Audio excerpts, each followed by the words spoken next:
It wouldn't be a good game if there weren't any technical difficulties. Right, and we're live. And so, hello everybody from the Greyhawk channel. Believe it or not, we had a few technical issues right before we went on. Grimjack, you say, you're always so cool and calm and collected and technologically savvy. You're right, everyone. But this was just that one rare instance where I didn't do the correct thing. And OBS also quit, and my internet dropped about 7 minutes ago. But have no fear, ladies and gentlemen, because it is Saturday night. It's an all right night for fighting, as we are here, and hopefully everybody can hear me, but we are here, and we are going to do some fighting. We are going to do some loving. We are going to do some turtle doving as we walk from hither to yon and there and back. Not like a hobbit, but where it's at. And that was for Grant. As we get ready to dive back into the world of Greyhawk, back into the Valley of Soot Skull. And for those of you that are just joining us or continuing the escapade that we started 2 sessions ago, here's how we're playing it. In the present, the here and the now, the party is currently facing an ancient red dragon by the name of Pyrecaust, the First Flame. And as they battle through the rounds with Pyrecaust, whenever I decide, we will jump from the battle in the present with Pyrecaust to the recent past to see how this group of people came together.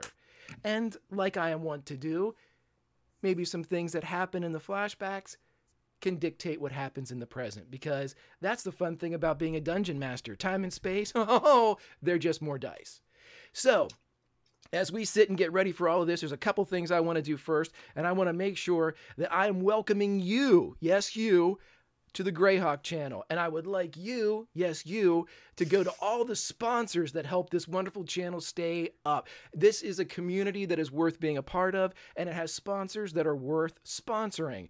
And I walk the walk and talk the talk, as our first sponsor is Tabletop Loot. If you go there and type in Greyhawk as your coupon code, you can get 15% off your dice order. And I am rocking these bone dice. And they are dope, they feel dope, and only dope people use them. I freaking love them. I know, they are, oh my God. They're my favorite people ever. They feel awesome. Yeah. And then in addition to that, please, one of the amazing administrators that have helped me, believe it or not, sometimes Grimjack needs some technical assistance. And there is a mistress of the maps who aids me not only in finding my way geographically, but finding my way and navigating this internet superhighway. And that is Devin Rue. And if you go to rueinc.com, friends of the Greyhawk channel can find all of their discounts therein by being part of this great community. And finally, last week, what were we using last week? A walk in the woods. For all of our Twitch subscribers and Patreon supporters, go to Cantrip Candle. And once again, I walk the walk and I smell the talk as I am sniffing the library scriptorium. Wait, let's get a... Smells like books. All right, if you want to get down and dirty with some books. Okay, that sort of came out right. Anyway, those are our sponsors, but this is the game of Valley and Soot and Skull, and we are here to make sure that we entertain you for the next couple hours. And by entertaining, I mean I am going to do my damnedest to kill the 4 people that you see around. Once again, 4, you say, Grimjack. There's normally 5. That's right, Heavenly is out this week. She will be back next week, so we will promise not to kill Giddy. Seriously, maim is still on the table. But let's go around and talk to everybody before we fire this cracker up. And let us start with... Who do I want to start with? I'm going to go with Brew. Brew, what do you got this week? Not much. Just praying for a miracle against this red dragon. It's funny. Some of us are really concerned about the giant red dragon, and others are actually more concerned about Angel the Bard. So, you know, I question our priorities maybe as a group. But no, I'm having a tremendous amount of fun and looking forward to tonight, even if it spells certain doom. And I'm glad all you folks are here along for the ride with us. Okay.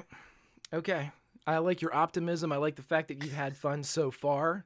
That's always a good launch point for... That sets the bar relatively high, so I can drop it precariously within the first few minutes. I love it. Let's jump over to the man in the mask. Man in the mask. How are you, mysterious stranger? Yes, no one knows my face. It was lost to time long ago. But some call me Pro, and I will be playing Grey Fox, the multi-class 7341, as we like to call him. And I'm super happy to be here. I'm looking forward to it. And yeah, hype. Nice. And with the hype, we go up to the chirp. The sparrow has nothing to say right now, so we will jump over to Ars. Ars, what do you have to say, our resident druid, before we dive into it?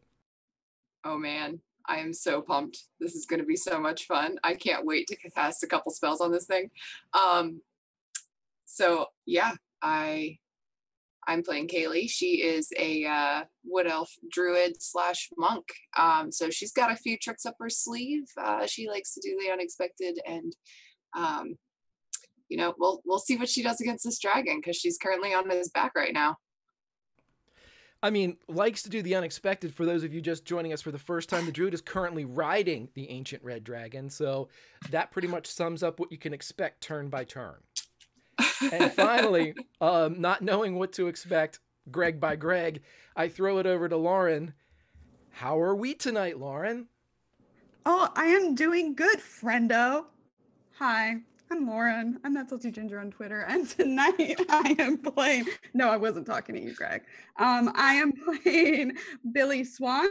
She's a bard, a purveyor of all things arcane. And so far, she's made the dragon dance. And it felt real good, you guys. It felt real good. And in the other place, she's just uncovering plots left and right. Couldn't get anything past her. It's going really well. I'm having a blast. Awesome. A lot of optimism. We will miss Heavenly, as she is our resident pacifist monk. So perhaps in the turn order of the combat sequence of this, she will not... Her input might not be potentially felt as strongly as it would be in the RP sections, but we will be waiting for her next week. The Sparrow will take her place for right now. Report all findings back to the monk.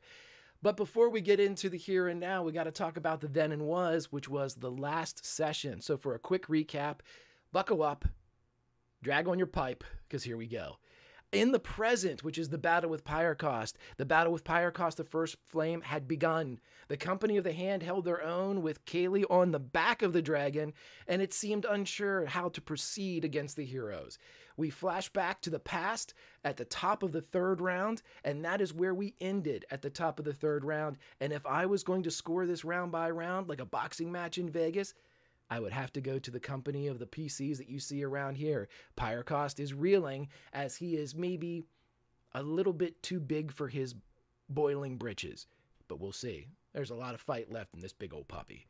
But in the past, when we go back to the Citadel, Lord Holmer had called forth these champions that he had envisioned from different parts of the Shieldlands. And as they came and were crept and summoned by Reynard, his one-handed right-hand man, the company was brought in for the specific purpose of finding a fairy tale, this Valley of Soot Skull, because in the ancient texts of the land, should a liege-blessed person be taken not only to the valley, but into this mystical valley, pass through the trials therein, and reach the other side, the gift of the gods would be bestowed upon those that made it. Lord Holmer, he's just basically throwing a Hail Mary. He knows that there is a demon army coming from the north. He knows that they cannot stand against it. He knows that if this is going to happen, he has to trust that not only will these 5 individuals find a fairy tale, find access to the Valley of Soot Skull, but should they somehow impossibly defeat the trials and tests therein and achieve the godhood or the godlike powers that are awarded on the other side, that then those people would choose to use it to save the Shieldlands.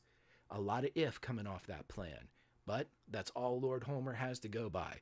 And so he has summoned everybody in. In last episode, we saw that the company, as they were spinning and trying to figure out exactly what to do, they met Sister Ernestine, who was the last of her order. She is suffering from a degenerative curse that will kill her in days. She is the person that needs to be taken through the Valley of Soot Skull. They have all agreed, some of them tentatively, to go to the shrine that is supposed to gain access to the valley. But as they were still in the Citadel preparing themselves to go, they decided to do a little research. And the primary repository for this research was the former bard who had quit the keep by the name of Angel. They went to his quarters and basically delved through the books of the history of the Shieldlands, not only from Angel, but the bard before him and before him and before him, and the court records as far back as they could go. There they gained a bit of knowledge on Pyrecaust, the First Flame. They realized that there were different challenges within the valley, though none but Pyrecaust were mentioned. And after they were able to kind of glean as much information as they could, they also found out that in the gaudy boudoir of Angel, the court bard, there had been some illusory magic cast upon the man's portrait, making him have a bit of a sterner jaw, a bit of a broader chest, a bit of a bulgier bulge. But all of those things are just to be expected when dealing with bards. So anywho, whenever they were getting ready to go and they went into for the liege blessing, they were bestowed a vision quest of sorts, as each of these characters experienced conversations with people from their past who in times dissuaded them from going forward with their adventure, and other times promised destruction if they continued upon this path. But as each person went through and experienced this little word from the beyond, as they were whispered to from friends and foe alike, they came out of this fugue state. They questioned the liege as to what exactly was done to them, and throughout this questioning, the bard and the paladin discovered that Lord Holmer was not Lord Holmer, and that in fact, as an illusion dropped, before them stood the man in the portrait, the man known as Angel the Bard. And that, ladies and gentlemen, is where we will start this session of the Valley of Soot Skull, as we dive back into the doomed Citadel in the Shieldlands, presumably still the home of Lord Holmer, but currently the company of the Hand is surrounding the supposedly vanished court bard known as Angel, who has said, ta-da! What would you guys like to do? So tacky. So what the fuck is going on exactly? Yes, explain yourself. Indeed. Yeah, I'd like to hear something too. I'd also like to point out that when we were just wrapping up last time, I had cast Zone of Truth around him as well. Correct, I think right. he succeeded. Yeah, he blasted through the DC on that, though. Oh, did he? Oh, Mm-hmm. Yeah. I don't remember that part. His charisma's all right. Right. Listen, this is... There's no reason for violence. Everything is still the same. Completely what Lord Holmer told you, but my inclusion in all of this is to help disguise the current whereabouts of Lord Holmer. We have received information from the host that is coming from the north. They are looking for Lord Holmer, presumably to take the head off of their enemy. We must keep him safe, so therefore I am giving you your send-off. You are welcome. Ugh. I don't want your welcome. So, okay. So you can't trust us to know where Lord Holmer is, but you can trust us to go get some godlike powers. That seems stupid. Yeah, Kaylee's just been quietly listening in the back this whole time. She would like to insight check that. Yeah. I don't. Go right Over ahead. the place. Just all over the place. Non-stop insight. Let's do it. Hold on. He seems legit. He seems like straight legit. He's Right. when you say that though, the manner of trust, he turns and spins and says, "Please, Lord Holmer trusts you. I do not trust you. I don't know you. But my lord has asked me to do something, and therefore I have done it. For he is not just my lord, but he is my friend. They believe that I have quit the Citadel. Therefore, the enemy believes that I have quit the Citadel. We are not trying to deceive you. We are deceiving the eyes that are upon us. They see you traveling around. They know that Lord Holmer will wish to visit with you. I am putting my own neck on the line for my friend. I am here as him. You are not deceived. The other eyes are." But we are deceived by definition. Tell me, is the money real? his payment, his blood money to go to a broken down shrine, 10,000 eagles, I believe it was. Yes, you have your money. I'm It'll gonna be insight waiting check for him. you. Go ahead. Nat 20. Oh, Still holding He's my telling bow sideways. he's telling the truth. I love my bow. That's all I care about. that was a good argument. At least made sense. Your Money's painting's funny. It's meant to be funny. I am a court bard. Oh, good job. The ta-da. Oh, was it ironic? I don't know. What do you think? I really hope it was ironic. Do you understand what's going on here? Everyone holds humor in the moment, but I'm not sure that you quite believe the severity of it. No, I believe it. Do you believe Rexy? Do you believe it? You seem. Well, I've seen it with my own eyes. Yeah, he's grave. No, yes. Yes, everyone that you see around here that you will pass on your way out of this citadel most likely will be dead. You know, weak, if they're lucky, 10 days. At this very moment, 7 other Lord Holmers are giving 7 other groups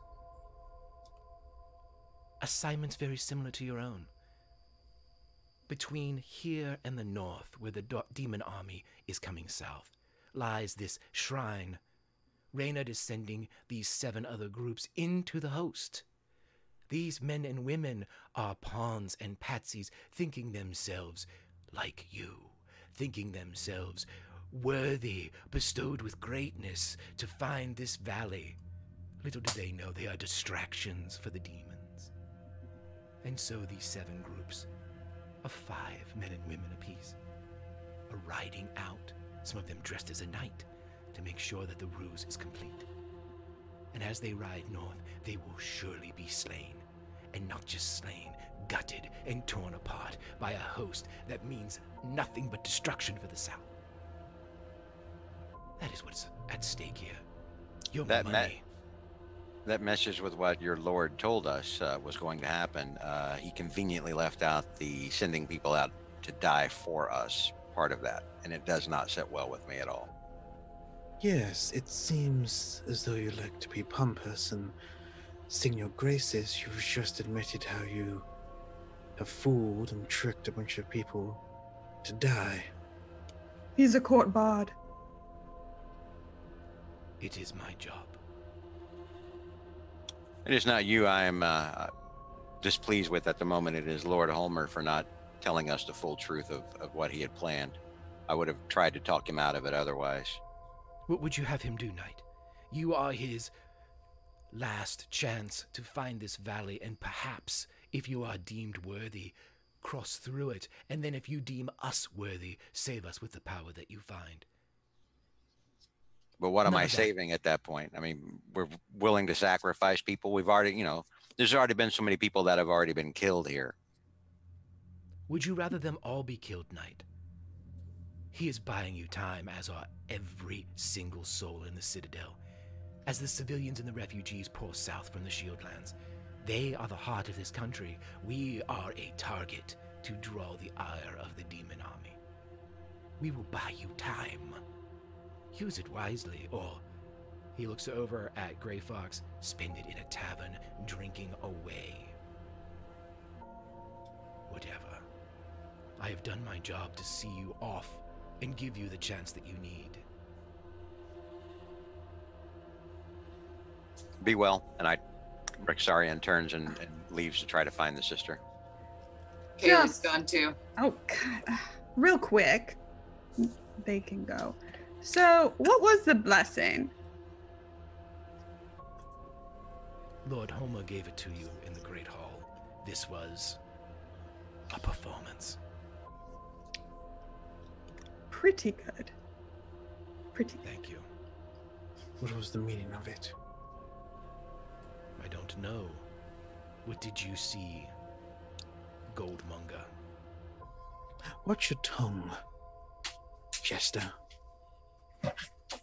I'm a dead man. You cannot threaten one of us.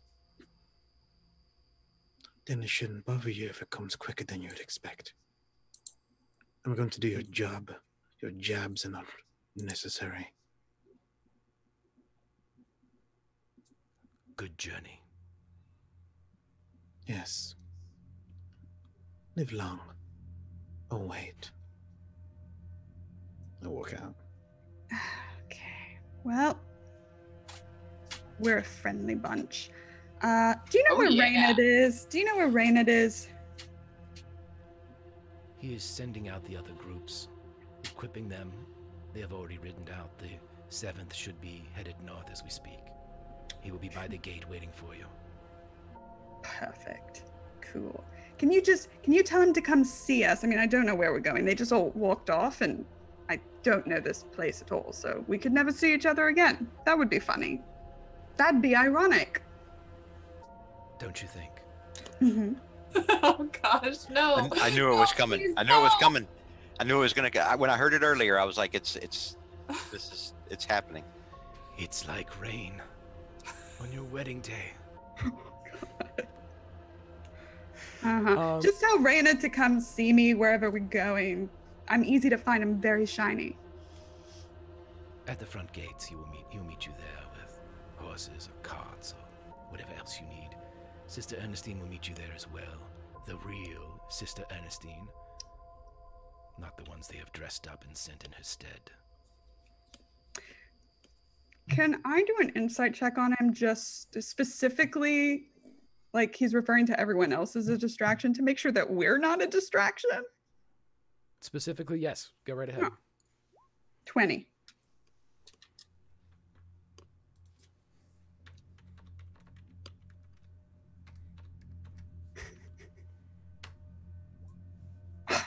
Seems legit. Part of me really wants to. Wait. Hold on. I have a thing. Hold on. Hold on, everyone. She has a thing. Stop the presses. Mm-hmm. Can I use Peerless Skill, since this is an ability check, to add one of my Bardic Inspiration dice? Oh, have at it. Okay. Nice. 27. Seems legit. Cool. Feel good about it, though. Okay. Spin on my heels and leave. Try to find wherever the hell everyone else went. If all of you kind of congregate back down to the front of the Citadel, you are met, as promised, by Angel. There, Reynard is waiting for you, as is Sister Ernestine. Comes up moments later. She seems all the more frail, with a sort of a heavy kind of robe on with the hood pulled up. It seems to weigh on her as would the same arm. If she had put on Rex's armor, she might look just as weary trying to walk. And you can tell now just how weak she has become. But you are all met there, and Reynard is waiting.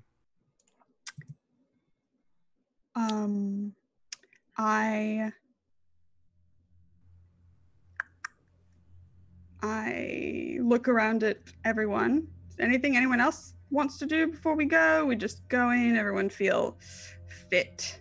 Are we setting out on horse or are we going on foot? There appear to be horses ready. Okay.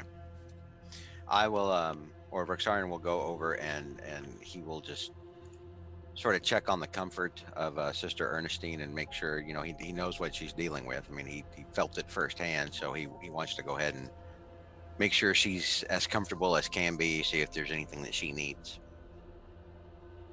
She sees that your interest and that your desire to help her, and she smiles weakly and even like kind of puts a light hand on your forearm as you come up. But she just kind of shoos you away a bit until it comes such time as her to take the saddle, in which she gladly accepts the help to be able to be literally thrown up into the saddle. She weighs nothing as you lift her into place. Once we get her lifted up, I'll mount a horse also, and I'll make sure I'll or to ride next to her in case she needs any aid or needs any assistance. Okay. Yeah, you're able to stay close enough to her that you know, should she require assistance, she will be within earshot, or you will be within earshot. Everybody else, you are getting ready to quit the Citadel here. Is there anything else you would like to do before you? Yes. Yes. Lauren, what is it? Yes, Aris, what is it? You can go first, Aris. After Kaylee got down to where the horses were, she would have immediately started checking the horses, making sure they were all healthy and like good for a good ride. None of them were going to pull up lame anytime soon. Sure, give me a animal handling would be the best thing here. They seem good. Ugh. They seem ready to rock. We're doing great tonight. Let's go. All right. Okay. Go. I go up to Reynard. Hey, Stalker Boy, how'd you lose your hand? If you don't mind me asking. How did I lose my hand? Well, I had it one day, and then I didn't. You're funny. I know exactly where it is, so... Oh, where is it? It's back at my house. I keep it as a reminder not to have a day like that again. How did you preserve it? I don't know. One of the sisters did it for me. Well, Okay. what this comes down to is, would you like it back?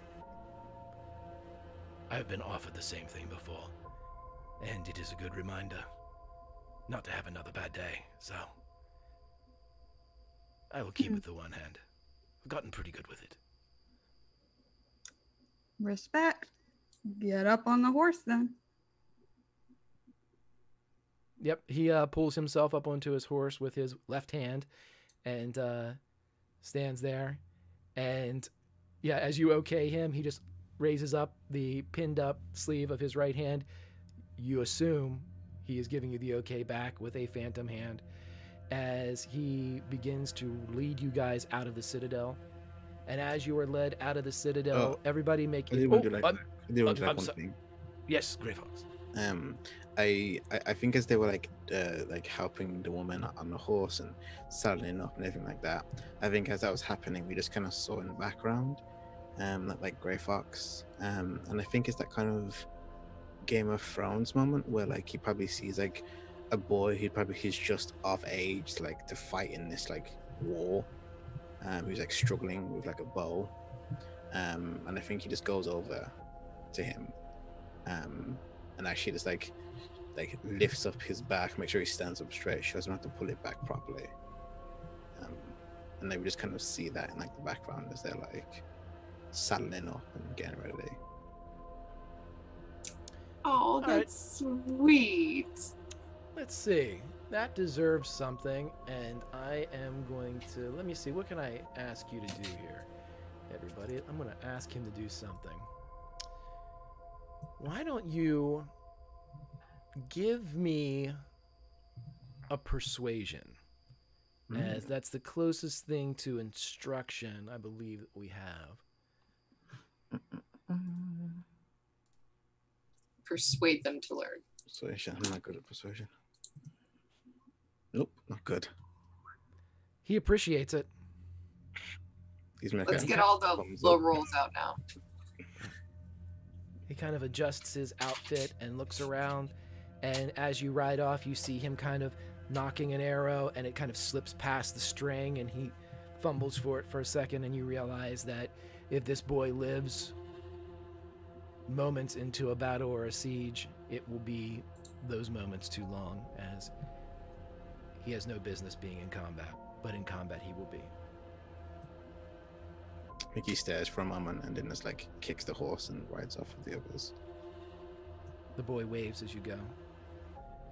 And as you all ride out through the gates of the Citadel, the great doors and drawbridge begin to rise and lock into what might be the last time, as you see now that there are stationed outside soldiers that are directing the flow of refugees, which is now more than just a trickle around the Citadel to point south. They are not even allowed up the main road to the Citadel, as you can see that there are boulders being strewn as the way and the direct path towards the gates are trying to be littered with any type of debris that can be effectively moved in there to not only denote range for siege weapons and catapults from the keep itself, but also to make aware of distance markers for the inevitable weapons that will be brought to bear against the Citadel.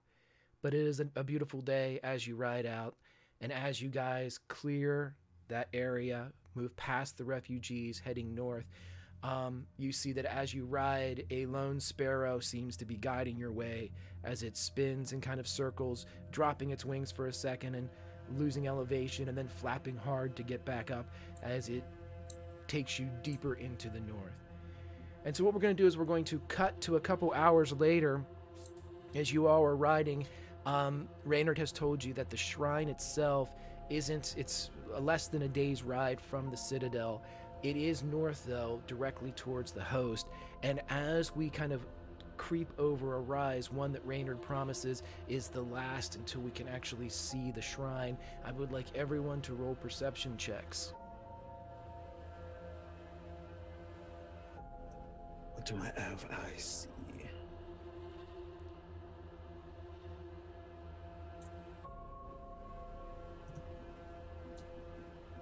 Okay, so yeah, Gray Fox and Aris, as you guys are, Kaylee, as you guys come over the rise, you can see beyond the area that everybody else can see that I will describe in a second.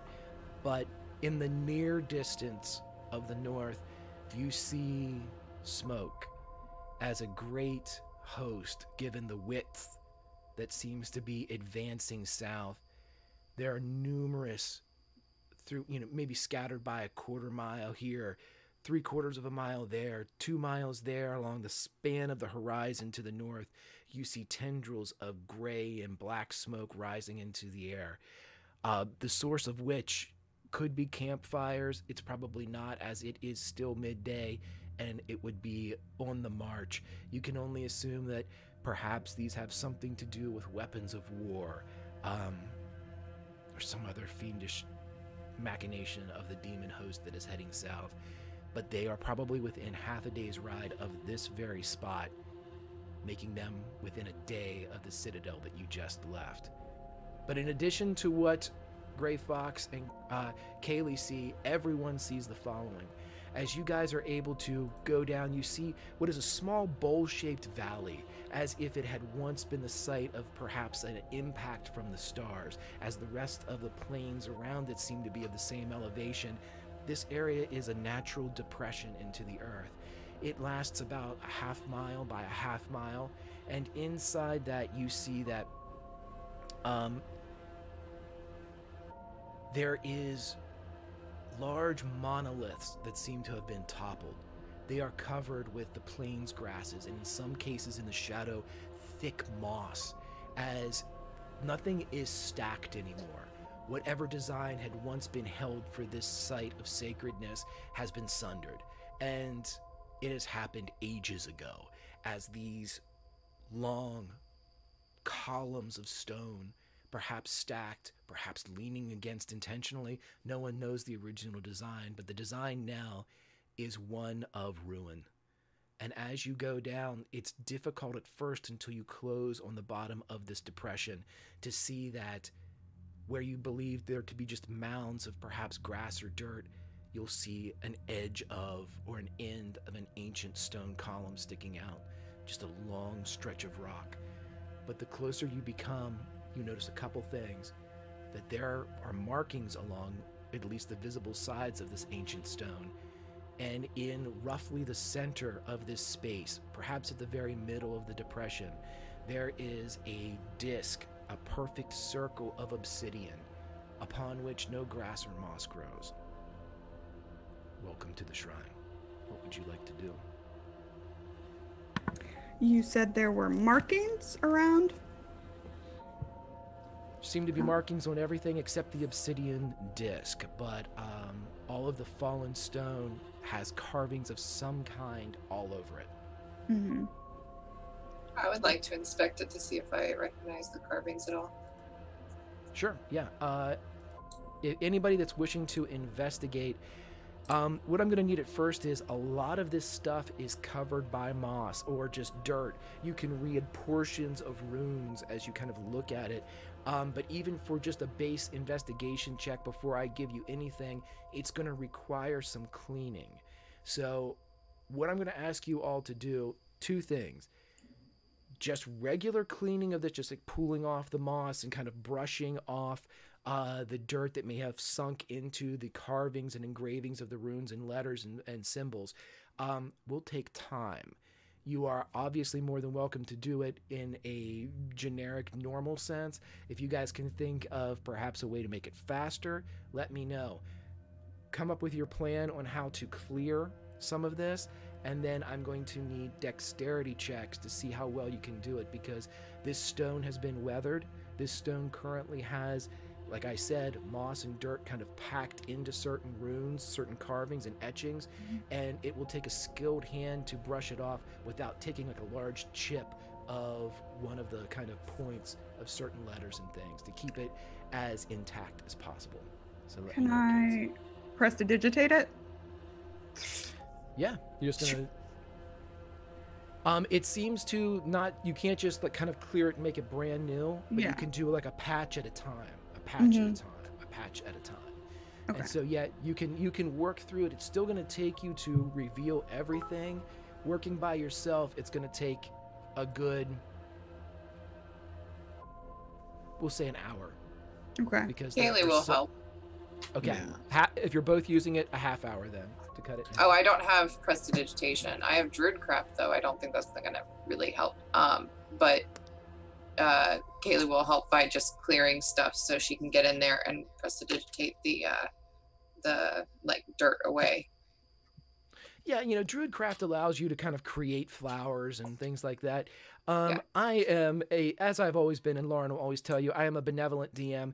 So what I will tell you is this: I will allow you to use Druidcraft to kind of coax the moss that's currently there, and if you want to like pull them with the premise being you were going to Druidcraft something with the moss, but in so using the Druidcraft, it removes the moss from the structure without it pulling any of the stone with it. Sure, we'll do that. I was just gonna pull it off with my hands, but that works too. Well, we can do prestidigitation. That's what. There we go. Prestidigitation. I like it. I gotta write that one down. I'm gonna keep an eye out around us because we had those campfires. Yeah, so you're gonna stay like above the rise and just kind of keep an eye out. Yeah, I'm gonna say make sure nothing's like coming to us. I'm also looking out for something from where they said that they'll know when we get here. So I'm trying to see whatever that might be. Okay. Rex is gonna stay with Sister Ernestine. Okay, Rex, you stay with Sister Ernestine. She's staying in the saddle until such time as she's asked to come down, in case, excuse me, God forbid, you guys would need to, get in the saddle quickly. She's not about that, so she needs to just stay in the saddle until such time as you guys tell her to get down. Mechanically, Sister Ernestine is somebody, and thank you for the cheers that are coming in, everybody. Mechanically, Sister Ernestine, remember, divine favor, everybody. We boost this up to the brink. Somebody on screen here gets a divine favor. Currently, Kaylee has divine favor, which is a crit on a hit. So if she needs to get a nat 20, that will happen. So divine favor, everybody, will be able to seriously help someone should they need it. Uh-oh. Are we getting...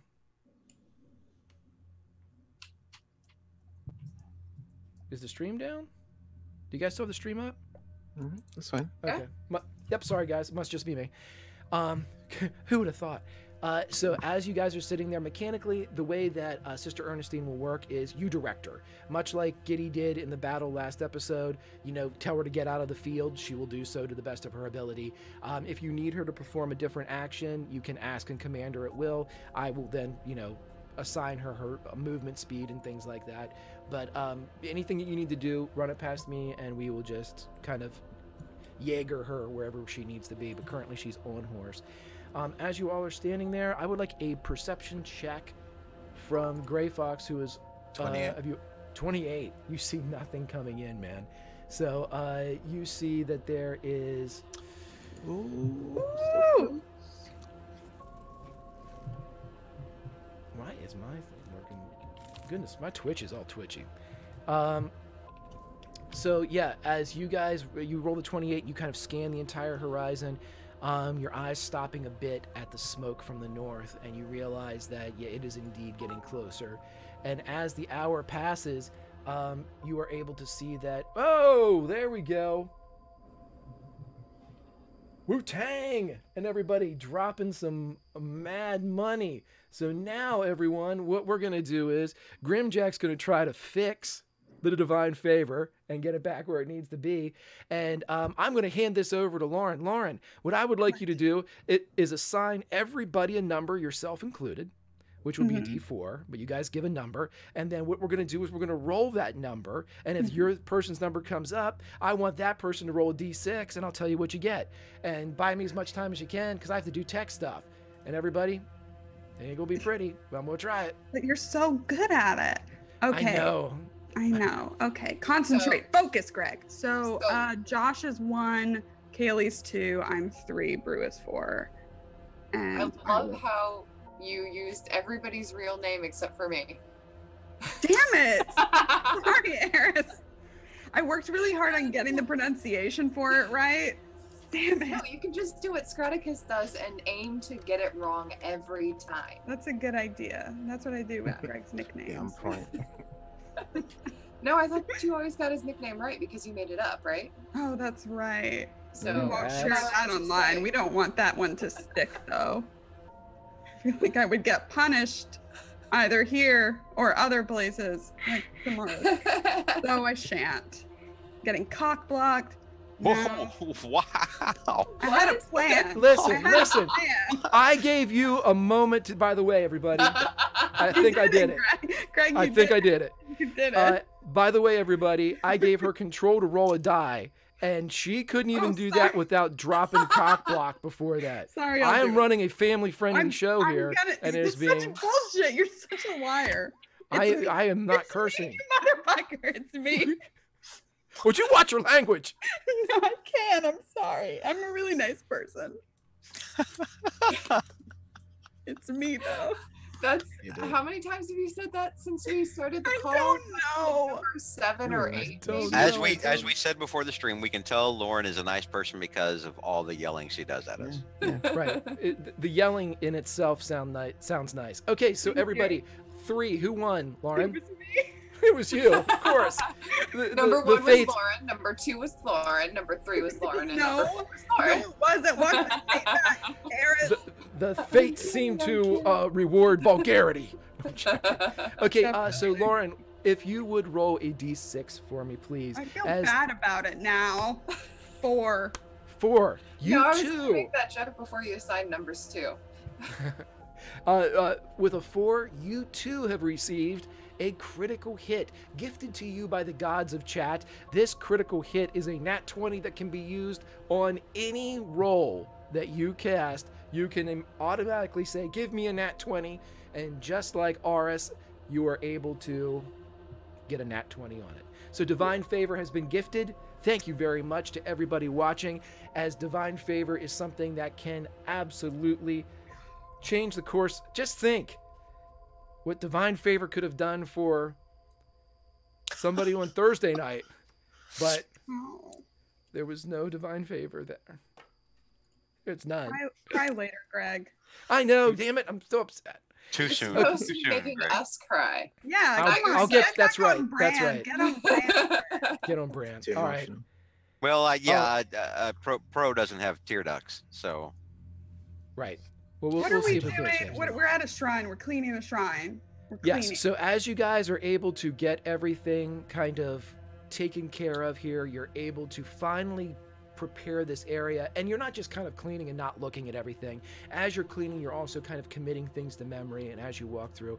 So what I want now that everything is clean, taken care of, I would like whoever is looking at these to roll an investigation check for me, please. Hmm. Man, my dice are on fire I'm gonna tonight. use Peerless skill again because I want to get as much as we can. So 21. Nice. Okay. So with a 21, you see the following. So as Billy looks down and starts to kind of configure some of these ancient runes. They make sense. It's not completely foreign to you. Their base roots are very similar to the language currently being used in the Shieldlands.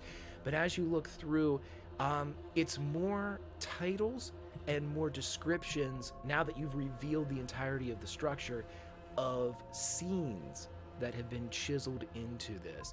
So, for lack of a better word, you have different settings, different scenes with captions. And as you read one of them, it loosely translates into "A brilliant star dances in a twilight sky." And you see this crude, but now that it's kind of explained to you, definitely a star-like shape. And even though everything is very faded by the weather, once it's explained to you, you can see, almost like when someone points out a constellation in the night sky, and you can go, "Oh, yeah, Big Dipper, gotcha," you know? "Oh, yeah, okay, there is a bull." That's sort of like what's happening here, as you're able to look at it, and with the explanation, gifted a measure of understanding that would have been lost had you done it separately. But as it says, "A brilliant star dances in a twilight sky," it also goes on to explain that there are tendrils that are leaking and leaching into the star, and they are pulling the light from the star, drifting into the deep night, siphoning off the brilliance, dulling the wondrous celestial body. And it seems as if this star, as it's presumably shining in the sky, is being dimmed by some type of feeding force.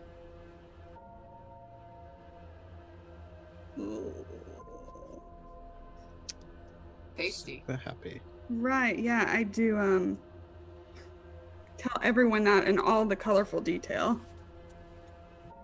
Sure. And because you rolled what you rolled, you also see this as you kind of go through. You notice that there are several other of these kind of pictographed scenes that are placed and put together. The next one you see is a small figure. It stands alone before a dark field. It's completely isolated, this lone drop of light in a black stained section of the stone. And upon its shoulder looks to sit the carving of a small bird of some kind. Oh no, oh no, oh no. Okay, I get, okay. Yeah. Guys, I think these are all gonna look really familiar to everyone. If we want to just go on a walking tour, get in line.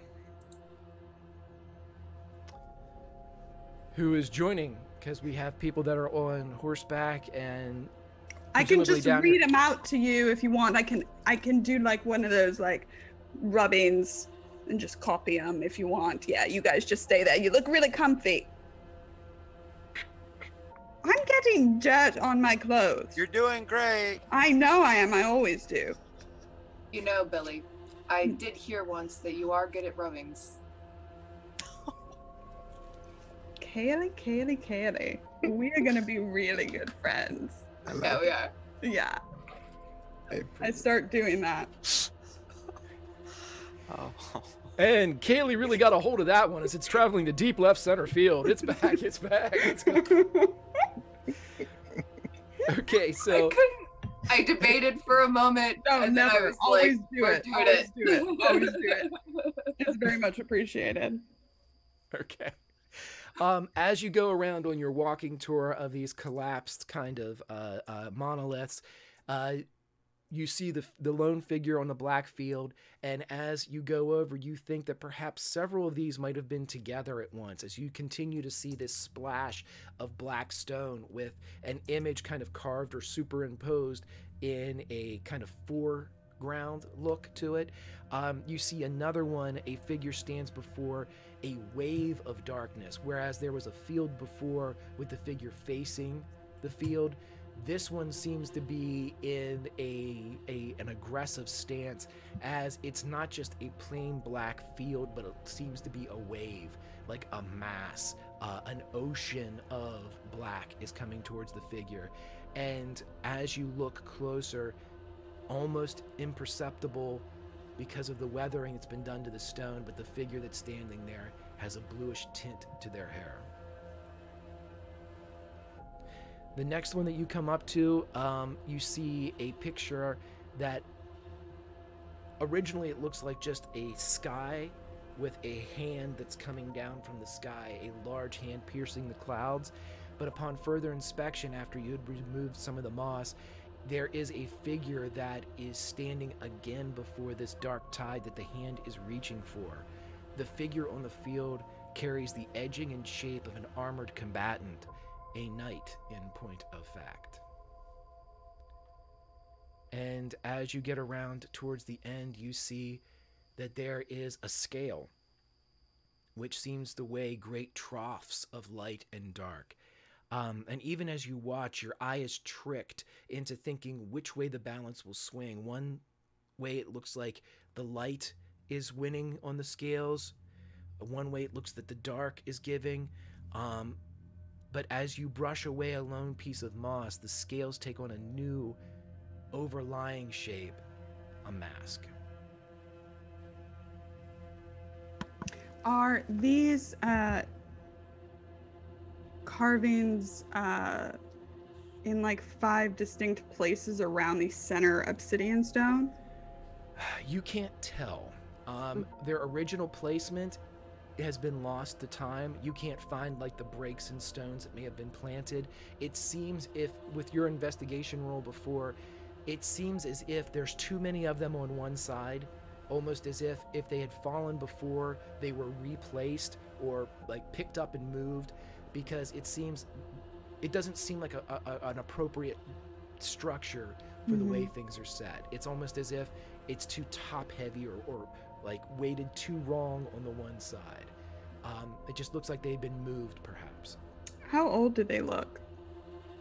Ancient, ages old.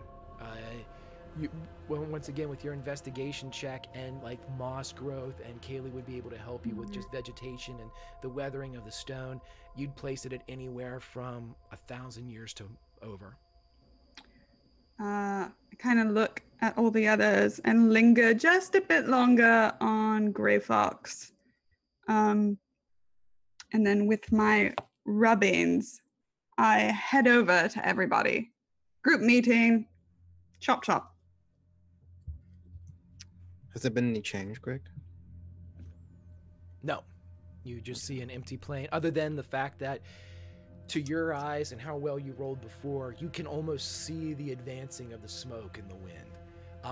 You even think that you can smell it as the wind shifts a bit and blows southerly. But that's the only real evidence that you can see, other than the sparrow that seems to be flying around this area. The army is marching. Goody. Well, so this is kind of weird, right? So this place is really old, but the drawings kind of look familiar, at least to me. There's one that's kind of blue like you. There's a knight. There's a little one with a bird. And one with a mask. A mask. I hold up my rubbings.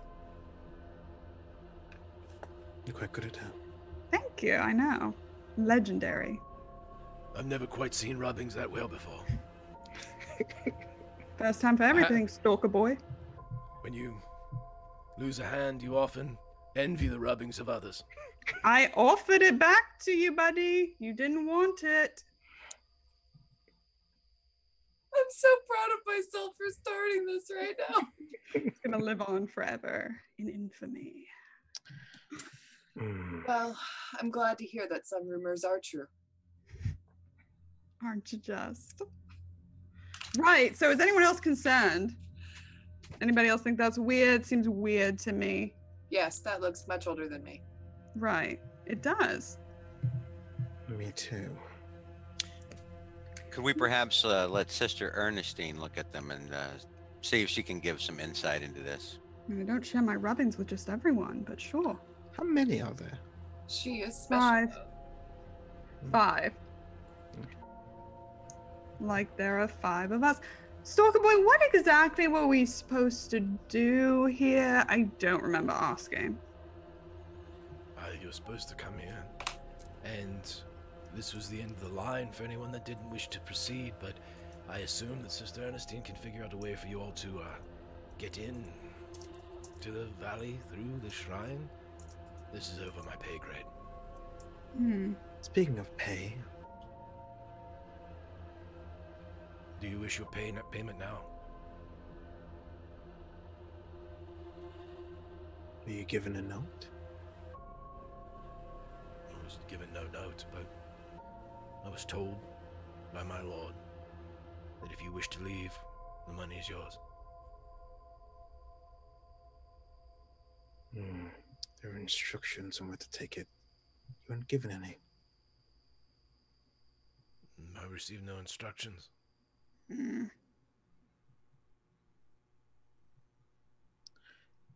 On him, does it look like he even has any money?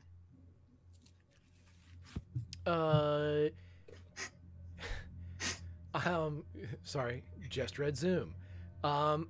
You're welcome. Thank you. Thank Can you. I put that in chat for everybody else? Please, yes. Okay. If you want, yes. My mod, yes. I wasn't sure. Yes, allow everyone to enjoy what you've come up with. You're welcome, everybody. Right. This is what happens when you invite me. Right, what were we doing? Talking to Okay. Annie? If you want to roll a perception check of Reynard, he seems to be equipped as you've seen him before. He has his belt with his left-hand slung sword on it. Obviously, his sleeve is pinned up. He has a cloak on. He has pouches around his belt. He doesn't seem to be carrying like a big bag of money. You would guess that if he is in fact carrying this, it's not on his horse. And if he has 50,000 in gold on him, it's got to be in some type of extra dimensional pocket, like a bag of holding or some type of spell has been cast for him to carry it. You want to feel around his pockets? I bet you do. I put my horse next to his and I go, the money then? Very well. Are you leaving?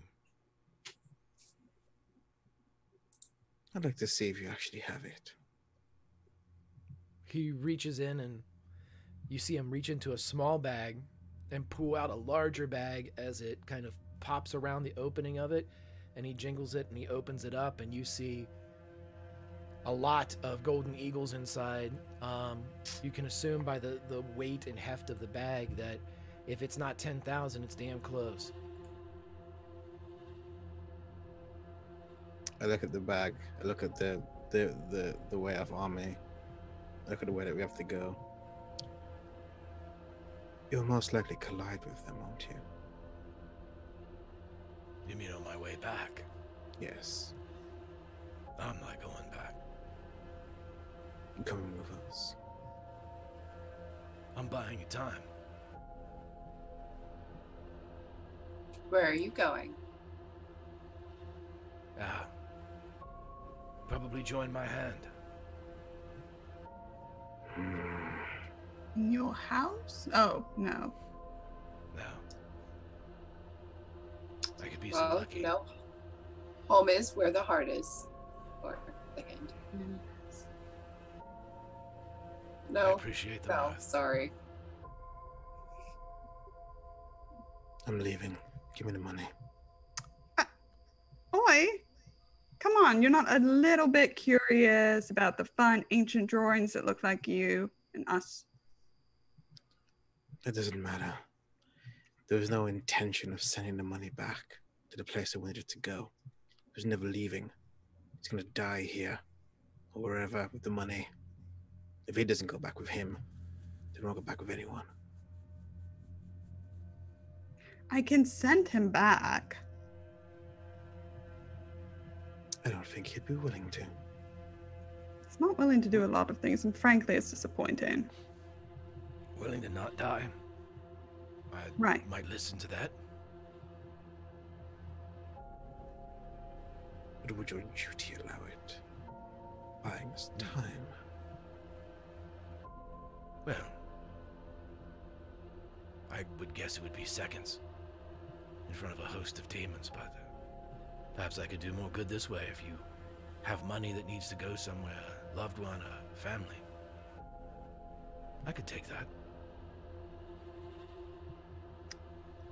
Fine. Like he visibly shifts. Okay, so where do you want this to go? Where are we sending Reynard? I'd prefer Reynard not to die. Seems nice. Oh, I said his name. Good on me. I'm so proud of you, Billy. Thank you. I'm proud of you too, Billy. Thank you. This is a good day for me. I'm having a great time. So where are we sending him? It'd be really easy to just send him back to the fortress. Well, since the army is going there, the money won't get there. Sure. Okay, where do you want him to go? Let me see if I've been there. Arrow's Bateau. What? Arrow's Bateau. Arrow's Battle. Small village. It's a nowhere town. Okay, well. There's an inn called the Tapped Inn. The Tapped Inn. Do you want to tell him who he's looking for? The owner's name's Judy. Simply say, this is a gift for the litter, and she'll know. A gift for the litter. I think even I can remember that. I must say, though, if you wouldn't mind, I'd like to stay here until you figure this out. In case you don't, I'd rather be here, go with you, help you any way I can, until such time as no longer required. Then you can send me. Sure. We like your company. I'm a likable guy. Okay, right. So, trying to figure this out. Knight, you're like holy. Get any fun senses off this place?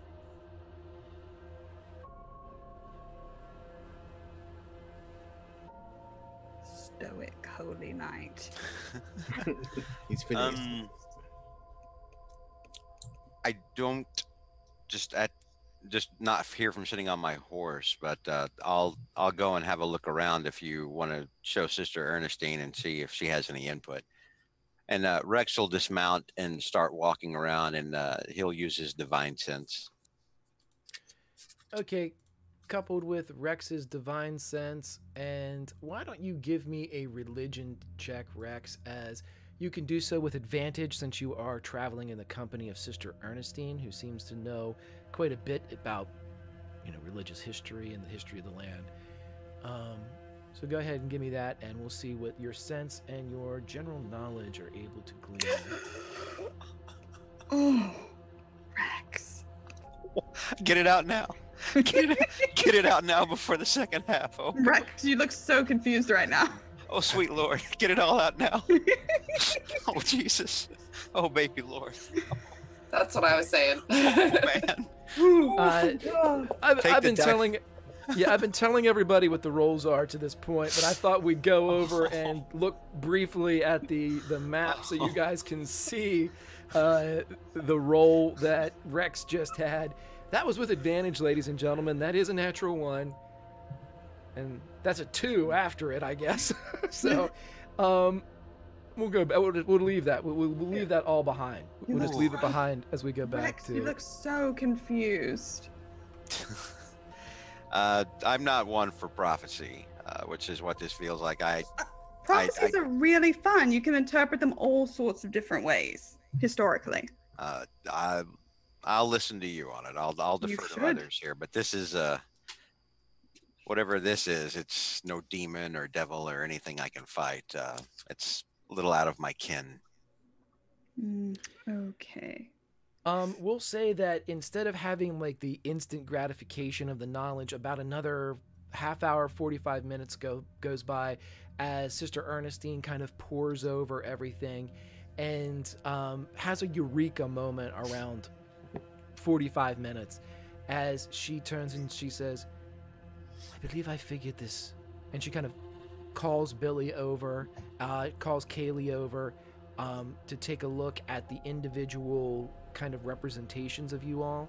And it appears that with a sort of a hand wave from the sister, there is a small, almost 2-inch by 2-inch in diameter, 2-inch diameter circle that has appeared on each of these pictographs that depict representations of presumably you all.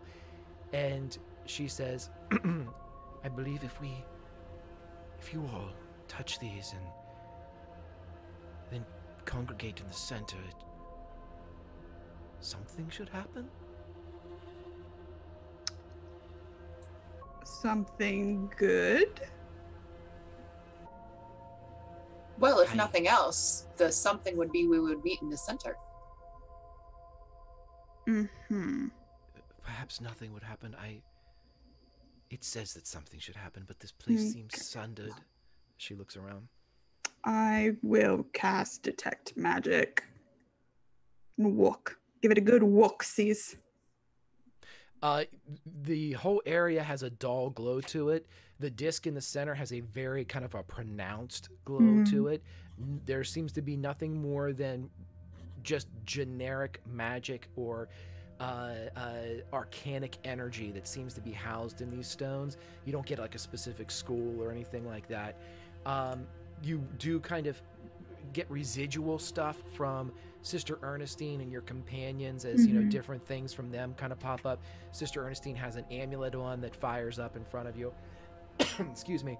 But it doesn't give you any additional information other than this. The circles themselves appear to hold a broader and a deeper glow than does the rest of the columns, the fallen columns.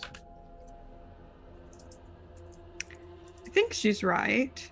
I mean, what I'm guessing is this is either going to bring us to the valley, which is in itself concerning because, again, I don't think any of us are like 1,000+ years old, so it's kind of weird. Or they just, you know, had a really good search party for people to match these, which is also weird. Yeah, I'm guessing it'll either take us there or show us how to get there. And hey, you know, it's an experiment. Oh, I love trying new things. Let's do it. I bet you do. Okay. Well, no, first I want to get Reynard where he has to go, because I know we have to go. It's like a whole thing. All right. Okay. So I am sending, I think we got this, Reynard. I think we've got it. The tapped in. So has everybody congregated at the, like, Gray Fox, you're coming down in with everybody else. Rex, you're standing beside Sister Ernestine, correct? Yeah, I'll help her in case we need to position her anywhere. As you turn around and are preparing to get the teleportation spell together, a cry breaks through the sky. And as you all turn and look up, you see a great kind of winged beast fly over as it drops a horse into the area, a huge bite out of its neck. Another claw drops a body of someone that seems to be dressed very similarly to Sister Ernestine against the ground. And you see Reynard as he stands there, and he pulls out a stone and plants it in the ground. And as your detect magic spell is beginning to kind of dissipate, you see a shell come up around the shrine as he's looking from the outside, and he shrugs. I'm sorry. And he pulls his sword out with his left hand as he turns and begins to walk out of the rise. No, I really want to send him away. How far away is he from me? He's walking off. He's about 30, 40 feet. He's gone. You see Well, that the come sky, on, let's go. You see that the sky is littered now with what seems to be some type of phalanx, some aerial phalanx of the descending demonic horde, as different elements of their military have crept into the area already, and are noticing you all as they begin to circle above like carrion birds or buzzards. They see that you all at least pose an additional meal. Pull out my bow and arrow and just say, "You're gonna do something, do it. Do something now, go." Okay. Touch the stone. Let's go. Do we want to do that, or do we want to help him? We need to go. He is providing cover for us to leave. Well, we have to do this. If we don't do this now, more people are going to die for us. He's already dead. Come on. Kaylee is right. We need to move into position. that is. I thought I'd be the one to say shitty things. All right. And I'll go ahead and start helping Sister Ernestine down. Okay. Yeah, you're able to get her. She's among the ruins anyway, but you can get her quickly to the black circle, presumably. It looks as if everyone, the 5 of you, can stay within the circle and touch the fallen columns. At least you'll be able, reach and kind of get back in a step or two. Okay. Fine. As I'm going to mine, I'm going to at least try and cast slow on the things that I can see, just to give him a better chance. That'll be the last thing I do. Yeah, you see Reynard above, and I will tell you this, as your slow spell, really, there's nothing in range that you can, as you have your molasses out and you're ready to do something, nothing seems to be in range. And even with that residual detect magic up, you're not sure anything's getting through the shield either. So as you're sitting there, you see Reynard as he climbs to the top of this depression, and you see him shrug out of his cloak as he begins to kind of spin and pinwheel his arms. And as he pulls the sword out, you see that the sword's edge begins to glow with a green light, almost like a rippling of fire along the blade, as he begins to wave it above his head with his left hand, and you see several of the creatures that were circling begin to descend. Okay. Yep. Let's touch off circles and get the fuck out. Don't touch mine. Yep. Ditto. As you all kind of hit these circles, energy goes from the pictograph that you have, and the entire image, whether it be the star that is being siphoned from the darkness, the scales that are the mask, the hand reaching from the sky, the blue-haired person in front of a field or a wave, an ocean of black, or the single figure with the bird on its shoulder, all of the pictographs bleed into the circle, disappearing from the stone, leaving just a smooth surface where they once existed. And as they bleed into the circle, as soon as you move your fingers away from the circle themselves creeps down the stone and enters into the obsidian circle on the ground. And with each pulse, the obsidian circle begins to hum and breathe and glow, and you can see that there are sections in the obsidian that are lit differently with each of you, as it almost looks like a pie, and the pie shapes move in different directions, crossing and overlapping and crossing, as they begin to spin and twirl and hum. And as you all take the center of the obsidian circle, the world around you vanishes as Reynard engages these blights from the sky. And that's going to be where we're going to take our break before we get to the second back half of Valley of Soot and Skull. So everybody, we will be back shortly. We are going to take a break. We're going to shake it off. We're going to think up more crude things to say. We're here for you, chat. Thank you for the divine favor. They're probably going to need some more. We'll see you in about 5-ish minutes. We'll be back.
All right, kids, we're back. Hopefully everything's working as Greg, the king of tech, is able to figure out once again how to turn things on and off. Buttons, they are everybody's problem, I'm telling myself. But other than that, here we are. When last we saw our people, mere moments ago, as they were stepping into an ancient shrine powered by these pictographs that seem to have been powered by their very prophecies. Who knows? But to catch everybody up, we've already seen what happens once they're on the other side into the Valley of Soot Skull. But when they initially arrive there, they wake up. And as they wake up in this blasted space, so dissimilar from where they had been in the plains in this depression, with the skies being filled with these enemies of the Shieldlands, these flightless or these flightful leathery birds as they crashed down and pulled these horses from the ground. They saw Reynard with his sword, with the flames licking along the outside, but when they awake, none of that is there. It is simply a desolate landscape. No trees, no boulders, no rocks. There is a slight rise and fall to the hills, but there seems to be a fine coating of dust over everything, of soot, of this silt and ash, as it immediately gets into everything.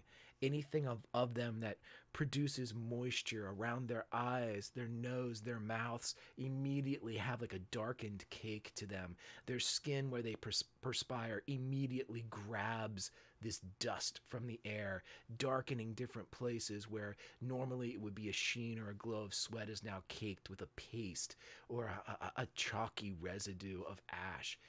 But when they awake, they all have experienced what would be the benefits of a long rest. So spell slots have been restored. And as they stand and look around, that is where we began this tale.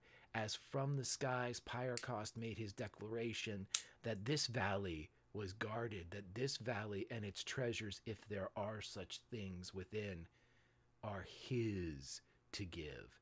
And as he is an ancient red dragon, and as he has fallen upon this group, we fast forward to the top of round 3, where we have a druid on the back of the dragon in a semicircle, kind of a banking flight, trying to shake the druid from it.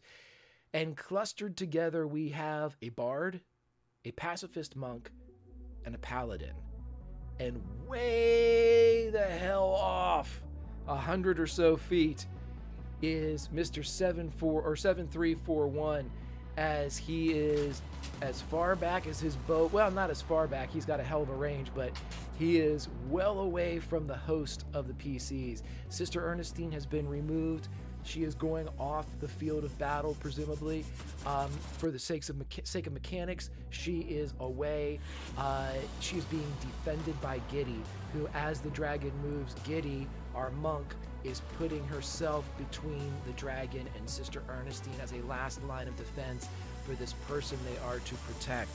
But, ladies and gentlemen, boys and girls, Greyhawkians of all ages, I'm getting out my pad as we get into a little bit of fun in the sun, or in the dust of the Soot and Skull.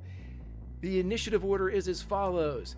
We have Billy, Pyrecaust the First Flame, Giddy, who I will be Jaegering, Grey Fox, Kaylee, and Rex. So we start this fight, or this round as we did this fight, by asking the bard, what would you like to do? Oh, that's a good question. I've definitely given this tons and tons of thought. Totally. Bigby's hand. Bigby's hand for Billy is a white, fingerless gloved hand, of course. And what it's gonna do, because this thing's not close enough already to us, I don't think, is Bigby is going to use his forceful hand and try to push the dragon down. Okay, you're gonna try to push from the sky and push the dragon down. Yeah, because he was only 30 feet away, if I recall. Correct, and he's banking as he's coming back around. You can see the druid on the back. Okay, if you are calling a Bigby's hand that has white fingerless gloves, there has to be a song that's associated with it. Oh God. That song has to come from the 80s, and that song has to be performed by the artist known as Madonna. So I need you to tell me which 80s Madonna hit comes through. Maybe it's played by flute. Maybe it's played by lute or something of the age. But I mean, is it like La Isla Bonita? Is it something, you know, is it Get Into the Groove? Is it, I mean, what are we hearing here? I don't know either of those songs, Greg, but What about The Story's Over, Say Goodbye? Because that may be No, that's a ballad. We need something, that may be fitting for us. right? we're gonna go Chat. Okay, Yeah, chat. No, I've got Chat it. And I gets was to gonna figure- say okay. it anyway. But Sarah reminded me of my favorite lyric. And we're going Like a Virgin, touched for the very first time. Whoop-oo! I'm gonna push it down. Okay. We touched the shit out of him last couple Yeah. rounds. Yeah, well, you know, he didn't feel it. This was the first. Yeah, Material Girl's a good one too. Wu-Tang. Yeah, absolutely. Material World. Okay, but with the you know, a little Like a Virgin, just the first few notes as Big B's fingerless hand comes down and smashes the top. What is the We roll opposing strength. Strength. check. opposing strength? What is the Big B's hand strength? It's like 27 or something stupid. It's isn't it? 26. Yeah, it's plus 8. Yeah, something ridiculous. I love it. The dragon's a match, but we'll see. Yeah. And I can add. This is a skill check, so I'm pretty sure I can add Peerless skill to this if I need to. Yeah, I'll let you do it. I'm such a nice guy. Okay. Yeah, you're so nice all the time. Yeah, I'm gonna add 28. it. Join me on the ground, you stupid dragon. So it can Okay, push so- in 5 times my spellcasting ability modifier, which is 5, so 25 plus an extra 5, so 30. Okay, so you bring him down. As he Yeah. was banking, he lands 30 feet away, the soot kind of going up as this white glowing hand pushes him down. It's just behind Kaylee as she kind of turns and looks and sees this hand depress the back as the wings kind of fight against it, the rippling muscles as it tries to keep into the sky. But finally, when it knows that it's not going to win this fight, it just tucks its wings into the side and lands into the ground and sprays the soot and silt and ash all over itself as it turns its superheated mouth gazing back in your direction. Cool, sweet, good. That's what I wanted. That's what I did. Now I'm gonna. Oh, I could have added bless for that too. We're still blessed. So I'm going to move away now. Just casually move 30 feet away from it. Cool. Yeah. And I'm assuming that you're moving away from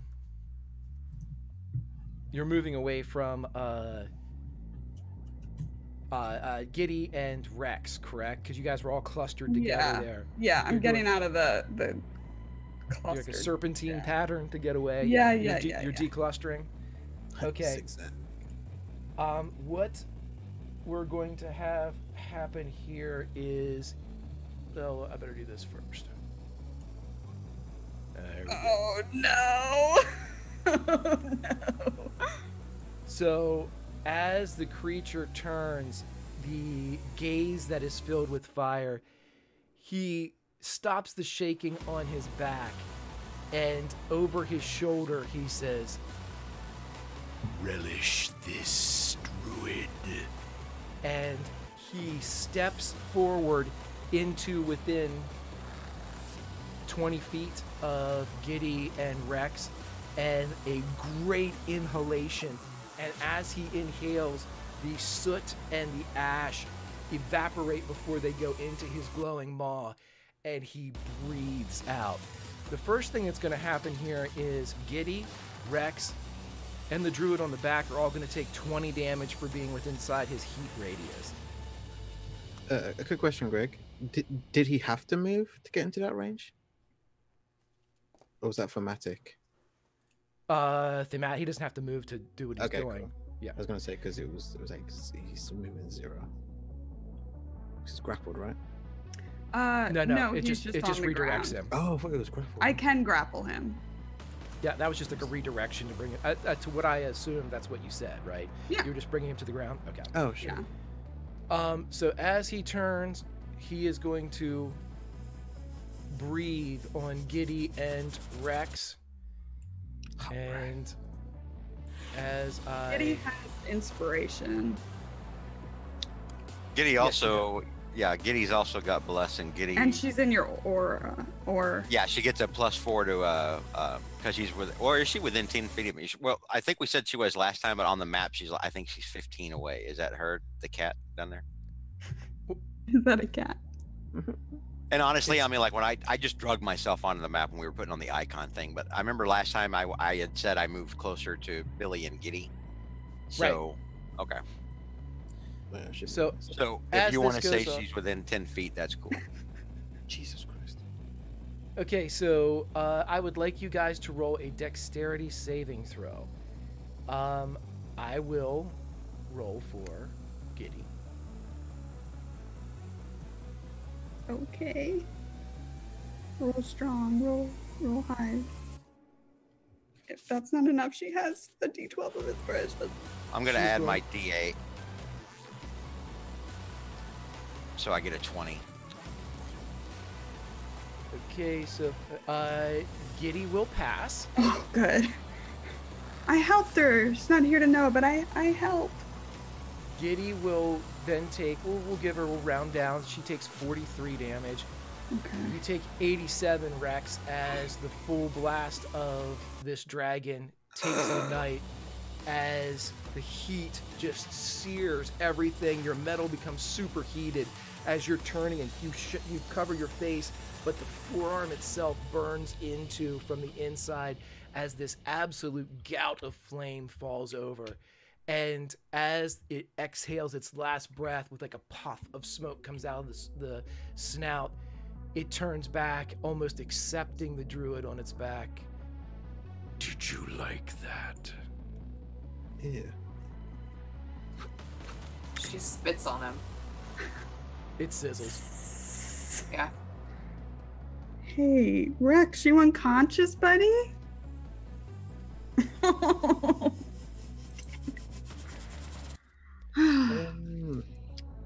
Okay.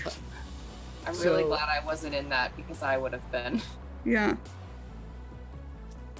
So as that happens, the creature turns, and the rest of its movement, it starts to pounce over towards the fallen knight, and it stands over top of him as it ends its turn basically engaged with Rex. He's not going to kill you. He's just going to kill Rex. Just remember That's what that. I'm upset about. Giddy is a pacifist, but I don't usually like to do anything with this, so I am going to have. I'll tell you what. If do you guys have access to Giddy's sheet? No. You're gonna need to. You're gonna. I'm gonna let her. I'm gonna let everyone. Wait, Yeah, make yeah. Sure she doesn't. Does she have anything secret on here? A quick I don't question. think she does because I used to be able to see it. Yeah. Okay. I'm gonna give you guys all the ability to look at this. Oh gosh. The one thing I'm going to tell you is Giddy will not attack. Yeah. If there's something else you can think for her to do, She has healing hands. that's She guys could come pop up him with it. up. She should. Yeah.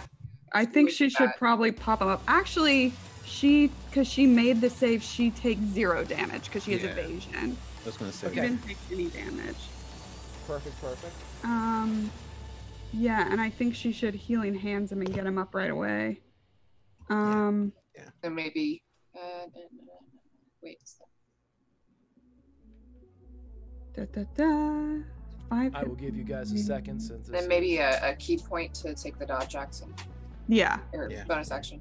Yeah. Okay. Yeah. So she'll pop him up. I don't know. I don't know how many stuff healing hands is, if it's her level or whatever it is. It's her level times 10.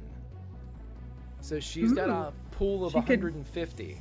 She could get him all the way up. Maybe she should get him to like.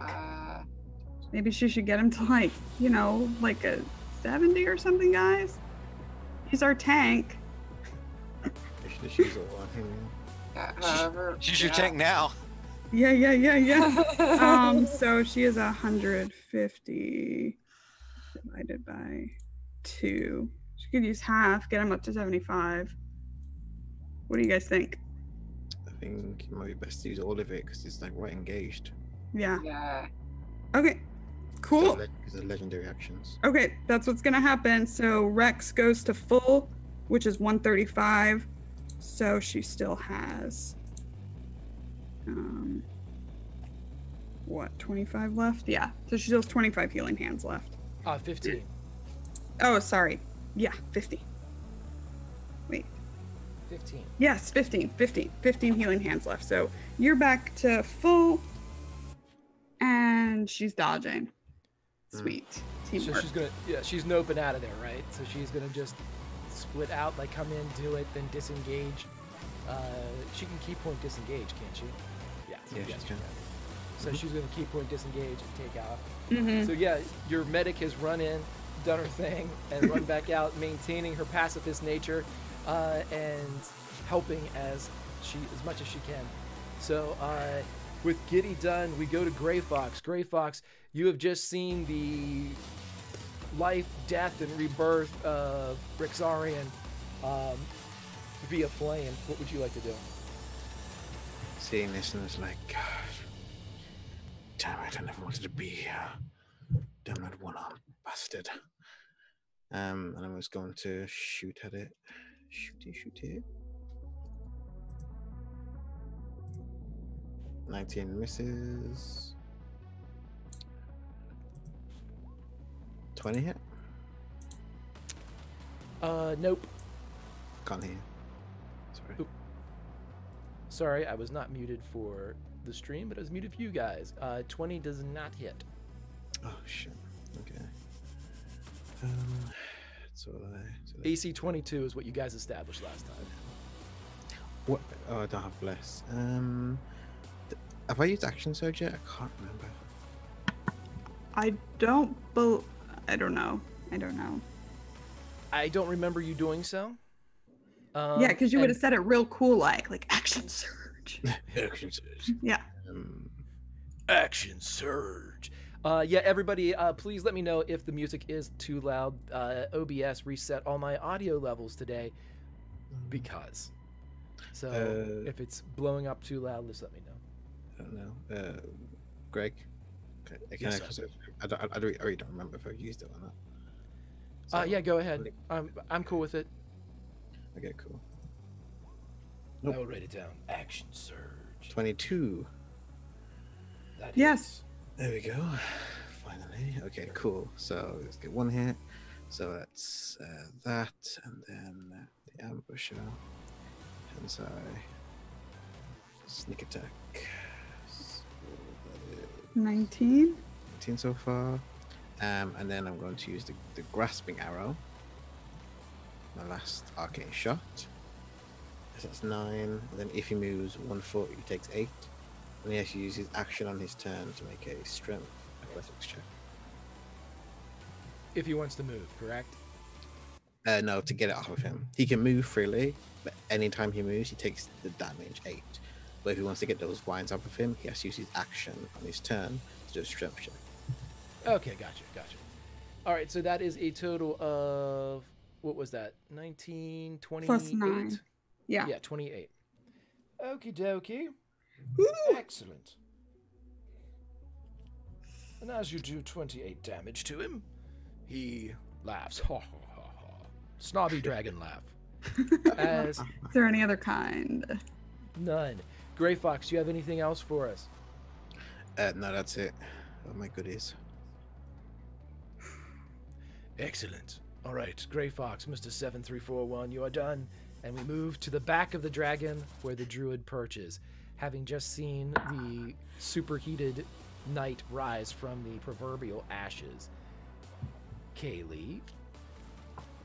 Well, as my bonus action, I'm going to spend 5d6 to get healing back. I also gain 1 one temporary hit point per d6 I'm using, so I get 5 temporary hit points. We're gonna do 5d6. I get 18 hit points plus Nice. 5 temporary hit points.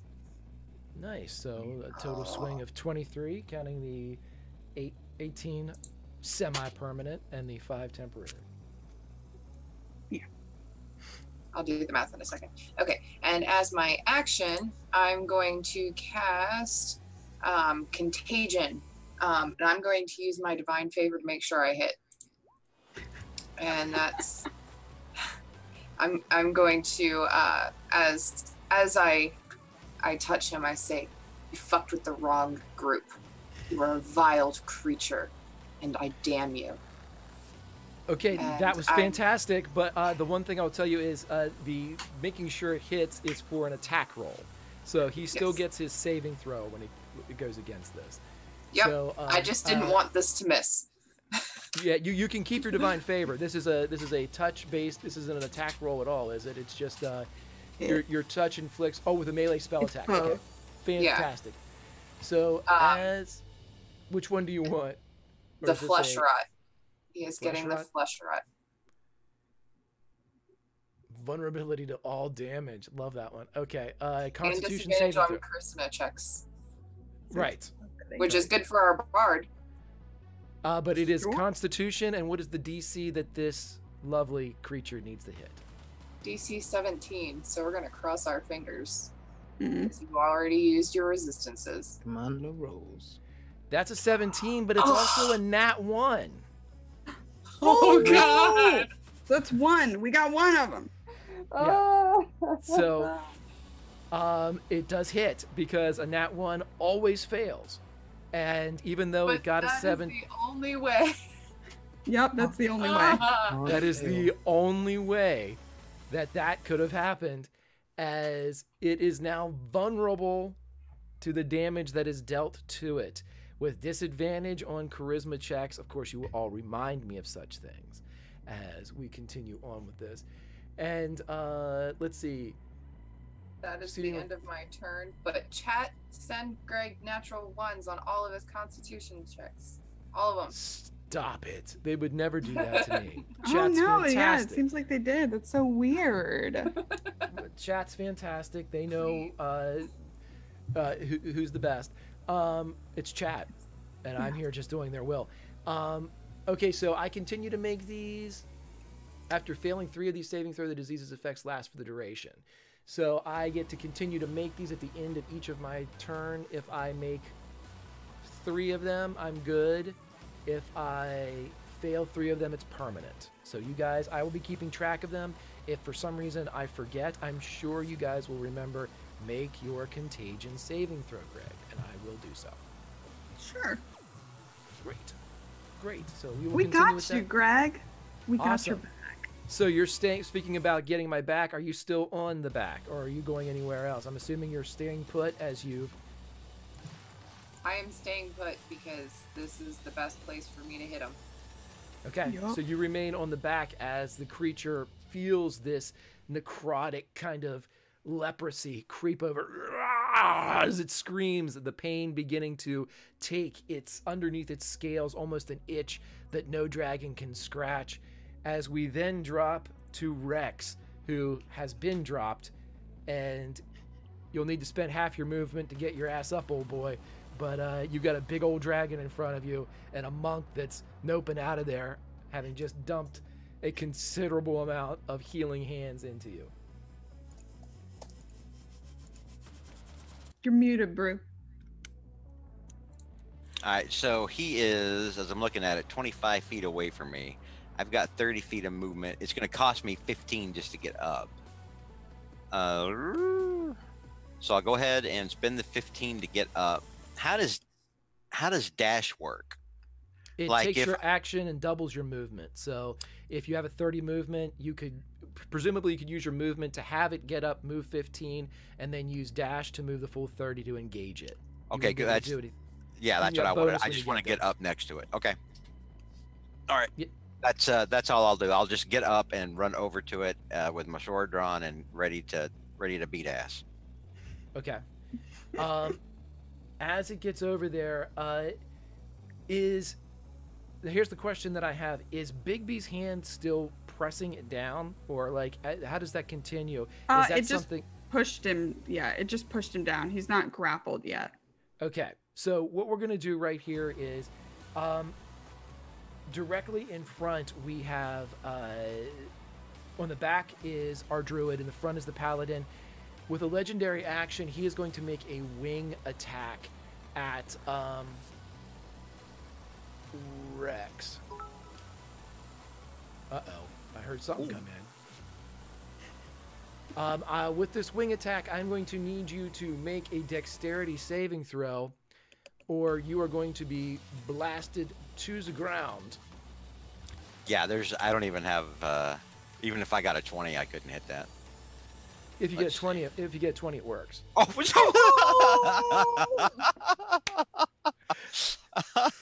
Oh, ladies and gentlemen, I've said it and I love it. The dice tell the story. We go from a nat 1 with the dragon to the only way that Rex could stand against this might.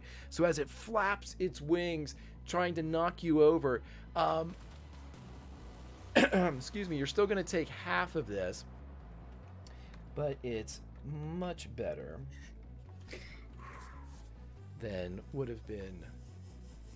So we'll take it down to 9. So you take 9 damage as the wind buffets you, and the superheated, some of the elements of your armor that were too heated kind of get thrown up into your face and burn the side of it a bit, causing the 9 damage. It's almost like a self-inflicted friendly fire wound. But the creature itself launches back up into the sky and flies for, we're going to give it about 30 feet as it takes back off. I can go 40 feet. So it takes back off the ground and it's flying up about 40 feet above you and looking down at you all as we jump to the top of the round. Round 4, everybody. Wait. It moved 40 feet. Yes. That's half. Half his movement.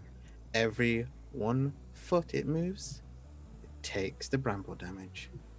Oh yeah, it didn't try to get out of it. Yeah, which it's vulnerable to now. Right. Yeah. Ooh. Oh, wait a minute. Hold on a sec. Every foot or every movement? I thought it was every 1 foot. I can put it in the description for you. Oh, I don't disbelieve you. I just heard it incorrectly. If that's the case, then what I'm going to is reduced by 10 feet every 1 foot or more without teleporting target. All right. He'll stay where he is then. He'll do the wing attack but stay where he is. That's so sweet of him. Yep. Okay. No, Mr. Dragon. Oh no, Mr. Dragon. So let me love you, dragon. Stay here where I can hit you. Yeah. Oh, this could be fun. I just want to give you the hug of death. Yeah, that's what Bigby's gonna do as a bonus action. It's called a smite. Yeah, cuddle smite. Cuddle smite. So Bigby is gonna grapple it. Okay. As a bonus action. So it's the same thing. It's an opposed check. Strength check. 18. Jesus. 19. Wow. You ain't going nowhere, bitch. Okay. Okay, so now he really can't go anywhere as the fingerless glove creeps and crawls around him as these vines and everything. And this dragon is pissed. And I haven't even used my action yet. I know. Let's go. That's so crazy. Because it's vulnerable to all damage, which is super interesting for somebody with Disintegrate. So I think we're going to cast Disintegrate at like 8th level. Okay. Which, let me see. And then I'll just keep my 7th level slot. So that's going to do... It has to make a con save, which I assume it will make. Well, hey, assume nothing with the way that I am rolling. No, hold on to those ones. Yeah. Okay. So 27. Get that 20 out of the way. That's good. So it's usually 10d6 plus 40, but casting it at 2 spell slots higher is 3d6 for each slot. So 66. So that's 16d6 plus 40. Yes. Sure. And it takes it all because it's vulnerable. So even though it made the save, It takes it all. Love it. 92 points of damage. Oh, nice. As when it hits, a large section of the scales turn black. They don't disappear, but this ancient red feels it as it roars, as sections of it begin to kind of powderize, almost as if it was flash burned. This creature of fire and soot is experiencing a bit of its own medicine as the bard has cast Disintegrate for 92 damage. Le damage. So good. That was fun. Yeah. That was so much fun. Yes, that was my bonus action and my action, and I'll just. How far away from it am I? Yeah, I'm just gonna move like 15 more feet back. Cool. Okay. I'm done. All right. So as this thing is standing there, the first thing I'm going to do Is get wrecked. Yeah, get wrecked there. It's going to use its. Oh, con save. Oh Yeah, yeah, constant. Oh, yeah. Gotcha. I'm not at the end of my turn We yet. have but your back, Greg. I appreciate it so much. No, you do. Okay, so with the grapple and with the vines, he is going to make a strength check to get out of that. What does he Against have which one? He's going to do the brambles first. So that is a what to snap. Just a strength check, right? What's your DC? It's only 15, but he has to use his action to do it. Yeah, he's doing that. With the legendary. He's using his regular action to burst out of this. Yeah. And as he is looking around, he is still grappled by Big V, so he can't go anywhere. Mm-hmm. He is broken free of the brambles, and yeah, we'll make his con save now. So that's a success. Yeah. Yeah. All right, have at him, kids. Giddy's up next. Who's up? Giddy is up next. Oh, right, Giddy. So she took no damage, so Sanctuary is still up. So that's good. What do you guys think? I think the best thing might still be to just take the dodge action. Right? Is there any aid? Oh, does she have aid? You can do the help action, I mean. Well, she won't do anything that hurts. So I don't know if can she help somebody do something that's not attack? No. So yeah. Okay. She just closes her eyes every time. Yeah, let's just keep her dodging. She's spry. She's spry on her feet. Let's keep her dodging. She is juking and jiving. Yeah. Are you done with her then? I think so. I think so. Yeah. Okay. So we have in front of it as Rex has run in. He is going to attack with his tail. I'm sure this will work wonderfully. Attacks for a 20. I'm going to cutting words that. Okay. What should I say to him? Because it's gonna work. Because Rex's AC is 20, so it's gonna work. I'm going to say. I don't know. Hey, oi, we're looking for like a big scary dragon that's supposed to be around here. Have you seen one?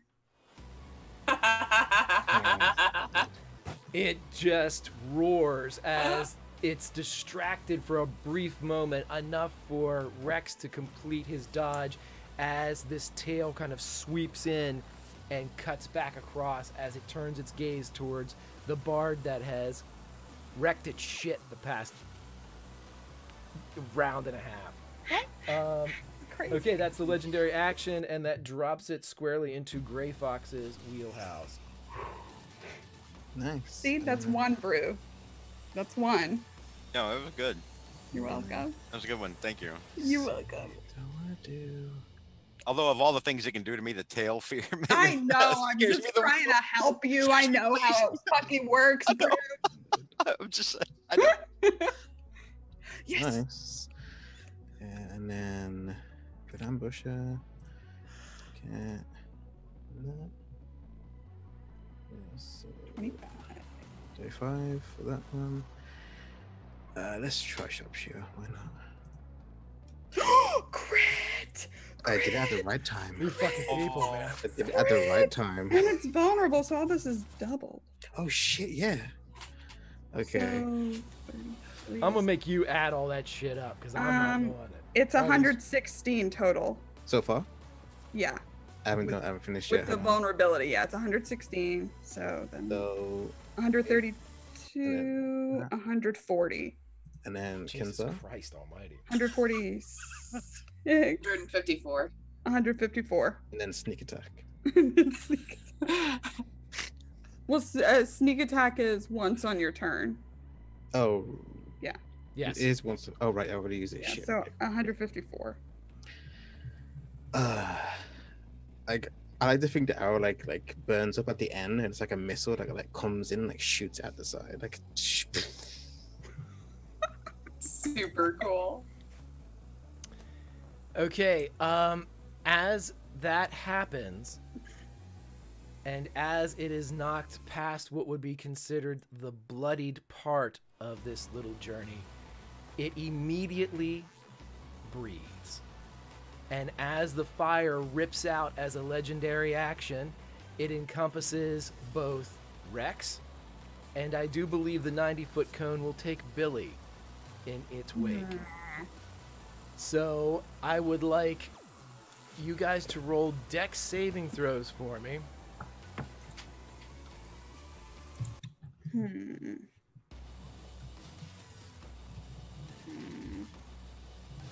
I will crit it. That is, your crit is for an attack roll, not a save Oh, throw. damn it. Yeah, Damn it. sorry. Okay, well. And I will add Peerless Skill to this. Yes. Billy, you pass, so you will take half of 104 damage. So you only take 52. Rex, I'm sorry, but you will be taking 104 as the creature roars with all of these hits that are just peppering into it, and it blisters out this lava and just concentrated nuclear fire as it blasts out. And again, Rex, you feel your entire body become star-like as you are in the center of this blast. It is Ragnarok, and you are ground zero, and You know why you're shit, still son. up, Brew. I'm screwed, Greg. Thanks for all the colorful metaphors. I need to make a concentration check. Oh shit. Actually, so Is do there I. any way for you to get that? Yeah. I got it. Oh my gosh. So grappling. Actually, with my concentration check, yeah, there's no way I could make. I'd have to make a DC 52. So once again, in my games, if you roll a nat 20, I don't give a All shit right. what it was supposed to be. You will All right. keep whatever you needed or hit or do all that. We okay. roll the dice So because close. if All it right. is a nat 20, it will. Close. But so that would end bless on Giddy and Billy. Mm-hmm.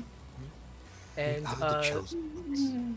Big B's hand. Oh, I'm very sorry, but I also forgot that during my round, I have my little note here that everybody within 20 feet, which was Rex and the Druid, takes 20 automatically. Billy, you were outside of that. Yeah.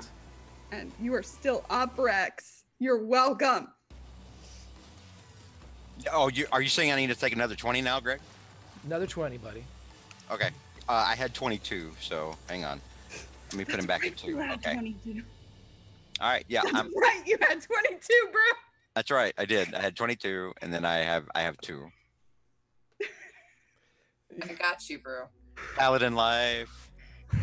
Yeah, Nathan, high-level games, man, they swing at the drop of a hat.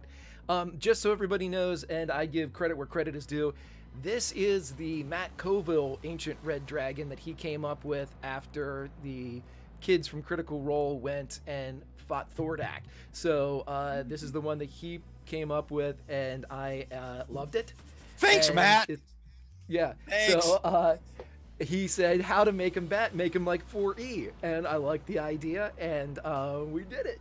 And so that's what's going on. Good So job, that- Matt Colville. Thanks. We're having a good time. Yeah, so I think that leaves us to Kaylee, I believe, right? Yes, because I think we're done with Gray Fox, unless you have something else, Gray Fox. No, hold on. 'Cause I might do. I can't remember. No, I'm super far away. Okay. Super far away. I was like, I want to mark. I was like, wait, no, I'm like 100 feet away. Yeah. You're like you're like on the horizon, like nobody Sniper. sees you, right? They hear the bow twang like a second after it hits. Nice. Ding. Right. Alrighty, so that takes us to the druid. All right. Druid. Fuck his shit up, Kaylee. I'm going to look at Rex and I'm going to say, pull through, my friend. And I'm going to spend 3d6 to give him extra HP. You also get 3 temporary hit points.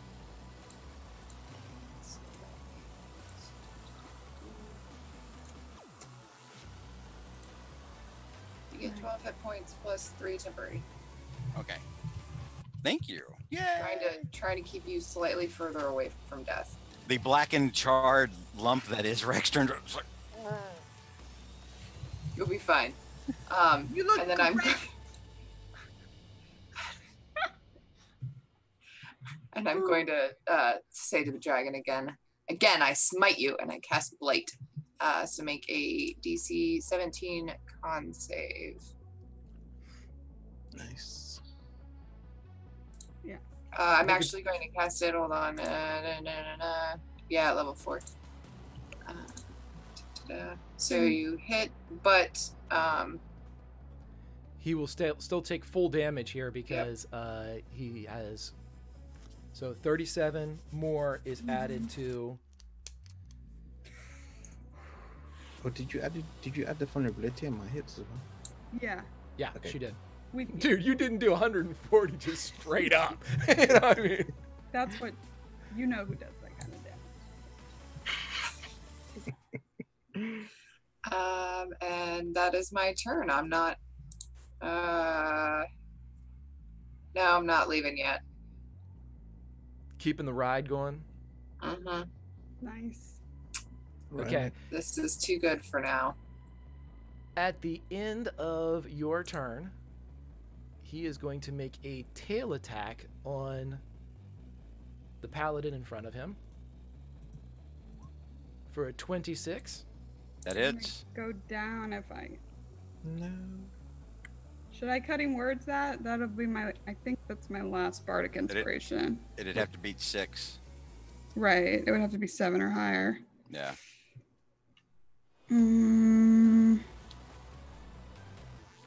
How rough does he look, Greg? He looks pretty rough. I mean, Yeah. you haven't seen many ancient red dragons, but this No, guy but I'm, looks like like, he's been super on percent- a bit. Yeah, well, I'm just going to tell you this. I mean, he's blackened from where the disintegration hit. He's got some type of contagion spreading off of his shoulders. Yeah, He's yeah. got a druid up there. He's got Bigby's hand holding on to him. Yeah. He's reeling, but he is a dangerous beast, wounded and or not. So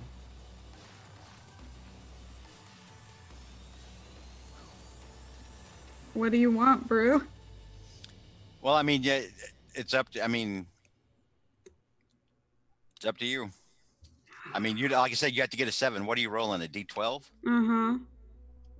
It's been with it. See, here's the thing, though. I say, well, you've been rolling good tonight, and then that immediately means Yeah, you're gonna yeah. shit the bed on that. So it's up to you. Let me hear what you're going to do. Otherwise, I'm going to attack. 3, 2, 1. Nothing. 23 bludgeoning damage as the tail comes down. It speaks its own tale of woe and misery as it crashes into Rex. And Rex, how you doing? Oh, Rex is unconscious again. Rex is down again. I was hoping that I could avoid that. Took it down. Yes. So, Wu-Tang, yes, there were almost salamanders, but I thought that would be mean. So I just went ahead and just used the Ancient Red. Okay, so Rex is down, everybody. And as it is his turn right now. Is it?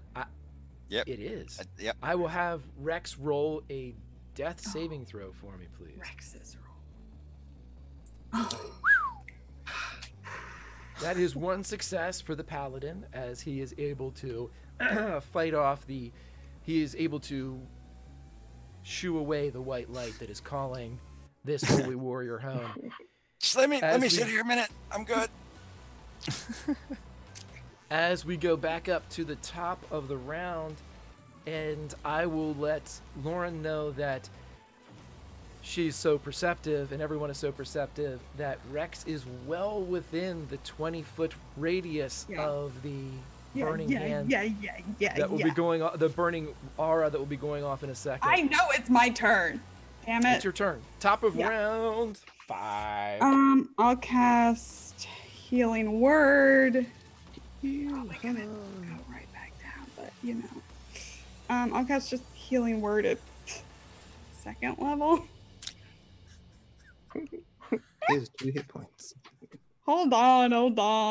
If I could ever get actually like to a point where I can actually take an action, I can lay on hands myself. So good. Know. I mean, like so hard. I'm just trying. Oh, this is so awesome. Oh, I am laying on the hands everywhere. Here are my hands. We were Just talking touch about yourself. 80. Yeah, he's going to need to 13 up hit the points. divinals. Get the fuck up, Rex. You're healed. Rex, your eyes Rex. flutter open again as you're lying on the ground staring up at this blasted sky for the 2nd or 3rd time as you're just... I'm a practice dummy at this point. You look great. You've never looked better. Rexy, all the way. And since that was my bonus action, I'm just gonna do it again. I'm going to. It looks rough. I'm gonna cast Disintegrate at 7th level. Okay. So con save. I don't think it can. Huh? You can't cast 2 like high level spells on the same round. I don't think. Oh, that's right. I'm thinking CR rules. You're right. Can I do a 1st level spell? I don't. Cantrips. Oh, fuck. You can prestidigitation me. And you're clean. Clean them up. Okay. Do you have Vicious Mockery? Come on. Yep, I do. You said you're good with your mouth. Let us see how well. Okay. Fine, then. Okay, that didn't. Okay. Yeah. I can just use a cantrip if I cast. Damn it, Rex! Why did I take any healing? Oh, right, to save lives. Cool. Right. Yes, I will cast Vicious Mockery. What the fuck am I gonna say to this guy? Okay. Okay. You know what's funny is that even without fire, your breath would kill me. Do you get it? Do you get it? Because it smells terrible. That's very hurtful. So it's a I wisdom. feel viciously mocked. It's a wisdom saving throw. 8. So Doesn't make it. So, a single tear goes out of the side of Pyrecaust, the first flame, and sizzles on his cheek as he knows that this might have started as a joke, but this has been something he's struggled with his entire ancient dragon life as halitosis runs in his family. So he has disadvantage on his next attack. Okay. And it takes, I think it's 2d4 at this level. And it's going to be doubled. So it takes 6 points of psychic damage. How do you want to kill? No, I'm joking. Oh, you son of a bitch! Come on, please. You son of a bitch! That would have been perfect. Damn it! Stupid healing spells! I hate healing! No, I'm very grateful you're alive. I moved Really? 30 more feet away, so I'm not in the cone. Okay, so you move now. That puts you how far away from Pyrecaust now? You'd be 60 feet. I want to stay. I think with. I don't know how far that. Let me do math. I want to be. Because he's grappled, so he can't move. I gotta stay within 60 feet of Rex. That is so annoying. That is so annoying. You can move. I will tell you this: you can maneuver a way that you're still within 60 feet, but you would be out of the cone. He couldn't get both of you. How's that? Okay. Yeah. Great. That's what I want to do. Okay. And as I So- hit myself for healing people with my words. So with a legendary action at the end of your turn, Billy, he is going to make a tail attack on Rex at disadvantage for 25. That hits. Okay, so with the disadvantage attack, he hits you for 14 bludgeoning. Oh my god. Wait. I No.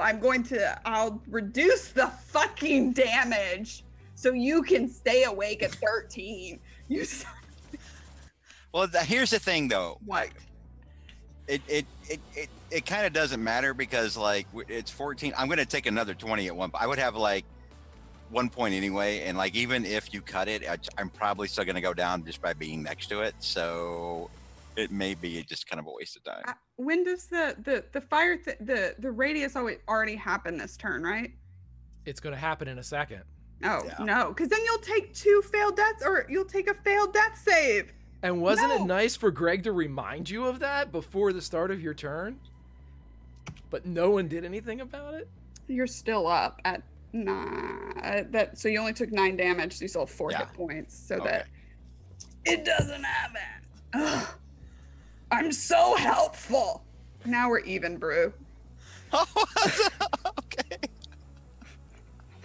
Cross game omenship here. I love it.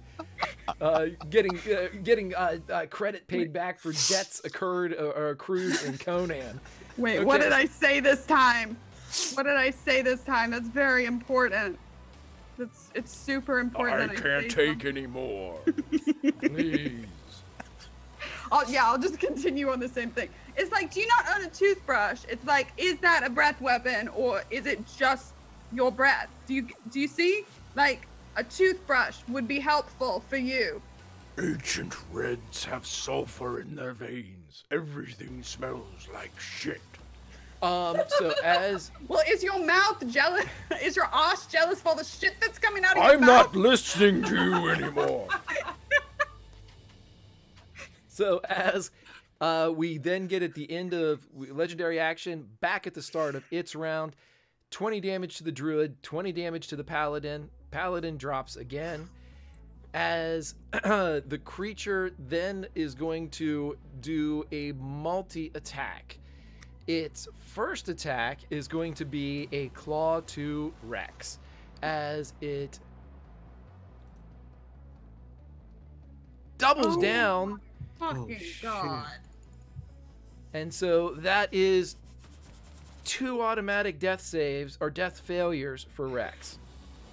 As the creature just reaches down and rents the side of the metal, piercing into the flesh and tearing a chunk and a gash through the paladin as it drags it a bit, its gaze no longer comical at the bard as it just stares there and rips him apart. And before I forget, I can't use it this round, but I just want to make sure I've got it queued up. Nope, wouldn't have happened anyway. Now, it's got 2 other attacks, and it's decided that this is the time it's going to do so on the druid on its back. So, with the next claw attack, for a 27, it reaches up and grabs for 16 slashing. And as it grabs, it pulls a bit the druid down as it turns and launches in with a bite. Oh. 21 to hit. Yes? That hits her. And that is for 20 piercing and 15 fire damage. So a total of, what is that, 51? Oh, that's fine. I was at 3 after the claw attack, so I'm out. Oh no. Yep. Okay, so the claw attack takes the druid down, and as the bite goes into it, that is another failed death saving throw for the druid. As no, that's what took me out. Oh, okay, so just the final attack took you out. As it kind of rips her off the back and throws her against the ground, as it then turns and looks at the bard, looks at the monk, and looks in the distance at the sniper who won't get too close. He smiles and says, "Where are your jokes now?" They're coming up just like the next round. And that's where we'll end this session of Valley of Soot Skull. Ooh. Oh, man. Remember, you have to make a con save, Greg. Yeah, I'll go ahead and do that now so we know that. Well, she's out, so isn't that... I don't think it's It doesn't say it's concentration at all. Oh, it's not concentration? Okay. Nope. Okay, so that's 2 successes. Okay. It's still vulnerable. Oh man. Damn it, I don't want to stop playing. I'm good with it. Fine, That means fine. technically I'm not dead for another week. I would like to... We'll start this bad boy back up, and we're going to throw Heavenly right into the fire to see if she's going to really keep with those pacifist ways, as she is staring, and there are 2 people down in front of this creature. And I think it is the perfect moment to say, "What will you do now, monk?" Yeah. Perfect moment. Great job, guys. Super a lot of fun. Chat, you were awesome tonight. Super awesome tonight. Really enjoyed everybody throwing their 2 cents in. I love reading everybody's tactics and things like that. This is a lot of fun. When you're playing against incredible veteran D&Ders here, it's tough to throw something out. But thanks to old Matty C, we have a bit of a challenge here with the Ancient Red, even in the perhaps final throws. We'll see, though, as we are able to now go ahead and go around and talk to everybody. Let's start with... Let me go back over to the social screen so we can see everybody. Everyone's beautiful faces. I will start with Lauren. Lauren, how are you doing? I'm feeling pretty good, Greg. Feeling good about yourself? Yeah, I mean, always, what am I going to say? I really don't want to stop playing. I really don't. It's fine. It's fine. Just wait another week. It's no big deal. Hi. I'm Lauren. I'm Not Salty Ginger on Twitter, and I owe Brew nothing anymore. We're even. You guys are square. I play games around the internet with my friends. Tomorrow night, we've got some Pulp Cthulhu, Project Athena, where I'm sure everything is gonna be fine. That's at 7 p.m. Eastern over on Greg's channel, Grimjack21502. Gonna be super, super stressful. Fun Fun is the word I was looking for. And always have fun with Greg. And then on Monday, I'm playing some more D&D 5e over on Encounter Roleplay at 1 p.m. Eastern. And then, then back here on Saturdays. So that's not scary, Greg. So yeah, you can check me out there. Awesome, Lauren. That sounds like you're going to have a lot of fun coming up, especially over on that guy Grimjack's channel. But let's go over to Aris. I don't call him that. Aris, how are you doing? I know that Kaylee is down, but I thought it was she was definitely on the back of that bull more than 8 seconds, and Yeah. I couldn't have enjoyed that little exchange anymore. What do you think? I am doing awesome. I had so much fun, and even if Kaylee dies, I'm still having a lot of fun. So I'm very excited about that. I am Eris Savad. You can find me generally hanging out on Twitter, doing a bunch of random stuff. I hula hoop and make things, and play a lot of D&D, and talk to some pretty freaking awesome people on like a daily basis, like these fine folks in front of you. So yeah, you can by the gray of Greg's beard.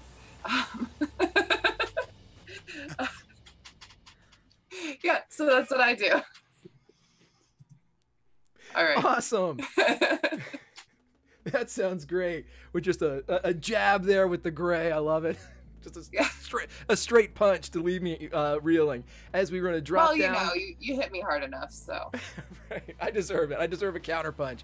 As we drop straight down to the man that just got beaten like a goddamn drum tonight, but is still somehow living. Brew. How's that smite coming, by the way? I was promised a smite. Well, I mean, you got it last time. No, this time I was kind of more or less stun locked. Meat shield gonna meat shield, I guess. But no, I mean, technically Rex is doing what Rex was designed to do, except for the smiting stuff part of that. I mean, he needs to work on that a little bit more. But no, this was fun. One death saving throw away from, well, death. So we'll see how it goes next week. Yeah, I guess that's about all I can say. I'm kind of stunned now. I need to go put like a raw steak on my face. Right. And go buy an aloe vera plant. Right. Cut me, Sister Ernestine. Cut me. All right. Okay. Hit me. So, very good, Brew. Anywhere we can find you, brother, on these here internets? Yeah. On Twitter at BrewhammerDND. And on Fridays, you can occasionally see me on the Conan Age Undreamed Of RPG with Greg and Lauren.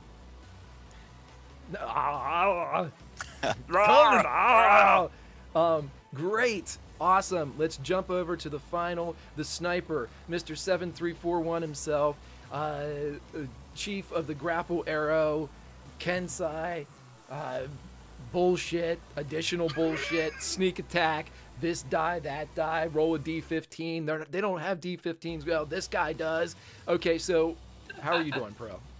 My class is dice. Figured it out. He is the warlock of the day. I know, right? Hey, I'm Pro Restarter. Catch me on Twitch, Twitter, and YouTube. Catch me here on the Greyhawk channel on Monday, playing Violent Finesse at 1:30 a.m. BST, where I play angsty angel boy, sad boy emo. Tomorrow, you can catch me on Lorlenia's channel, twitch.tv/Lorlenia, where I will be starting our new campaign, Path of the Demon Lord, our Shadow Demon Lord actual play, with some of awesome casts from Greyhawk, some awesome content creators just online. Check us out. And I also play with Greg, and I never sleep, and I hear voices. Help me.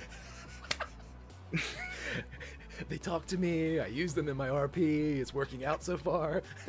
They don't notice. They don't notice. Thanks for having me. Awesome game, Greg. Awesome, brother. Thank you so much for staying up. As for me, I'm Grimjack21502 on the Twitches and the Twitters. You can see me here. You can see me there. You can see me everywhere. But I love being on the Greyhawk channel here. And just so you guys know, make sure you go out. You get your tabletop loot. You get something to smell, something good to smell from Cantrip Candles. For me, you can check out my channel, Grimjack21502, tomorrow night for Project Athena, 7 to 9 on Sundays. And then you can see me on Fridays on my channel from 12 to 2, Conan, Age Undreamed Of, with the Modifius 2D20 system, followed by Firefly, Tales from the Big Damn Verse, 2 to 4, so we do a little return to Joss Whedon's sandbox and have some fun.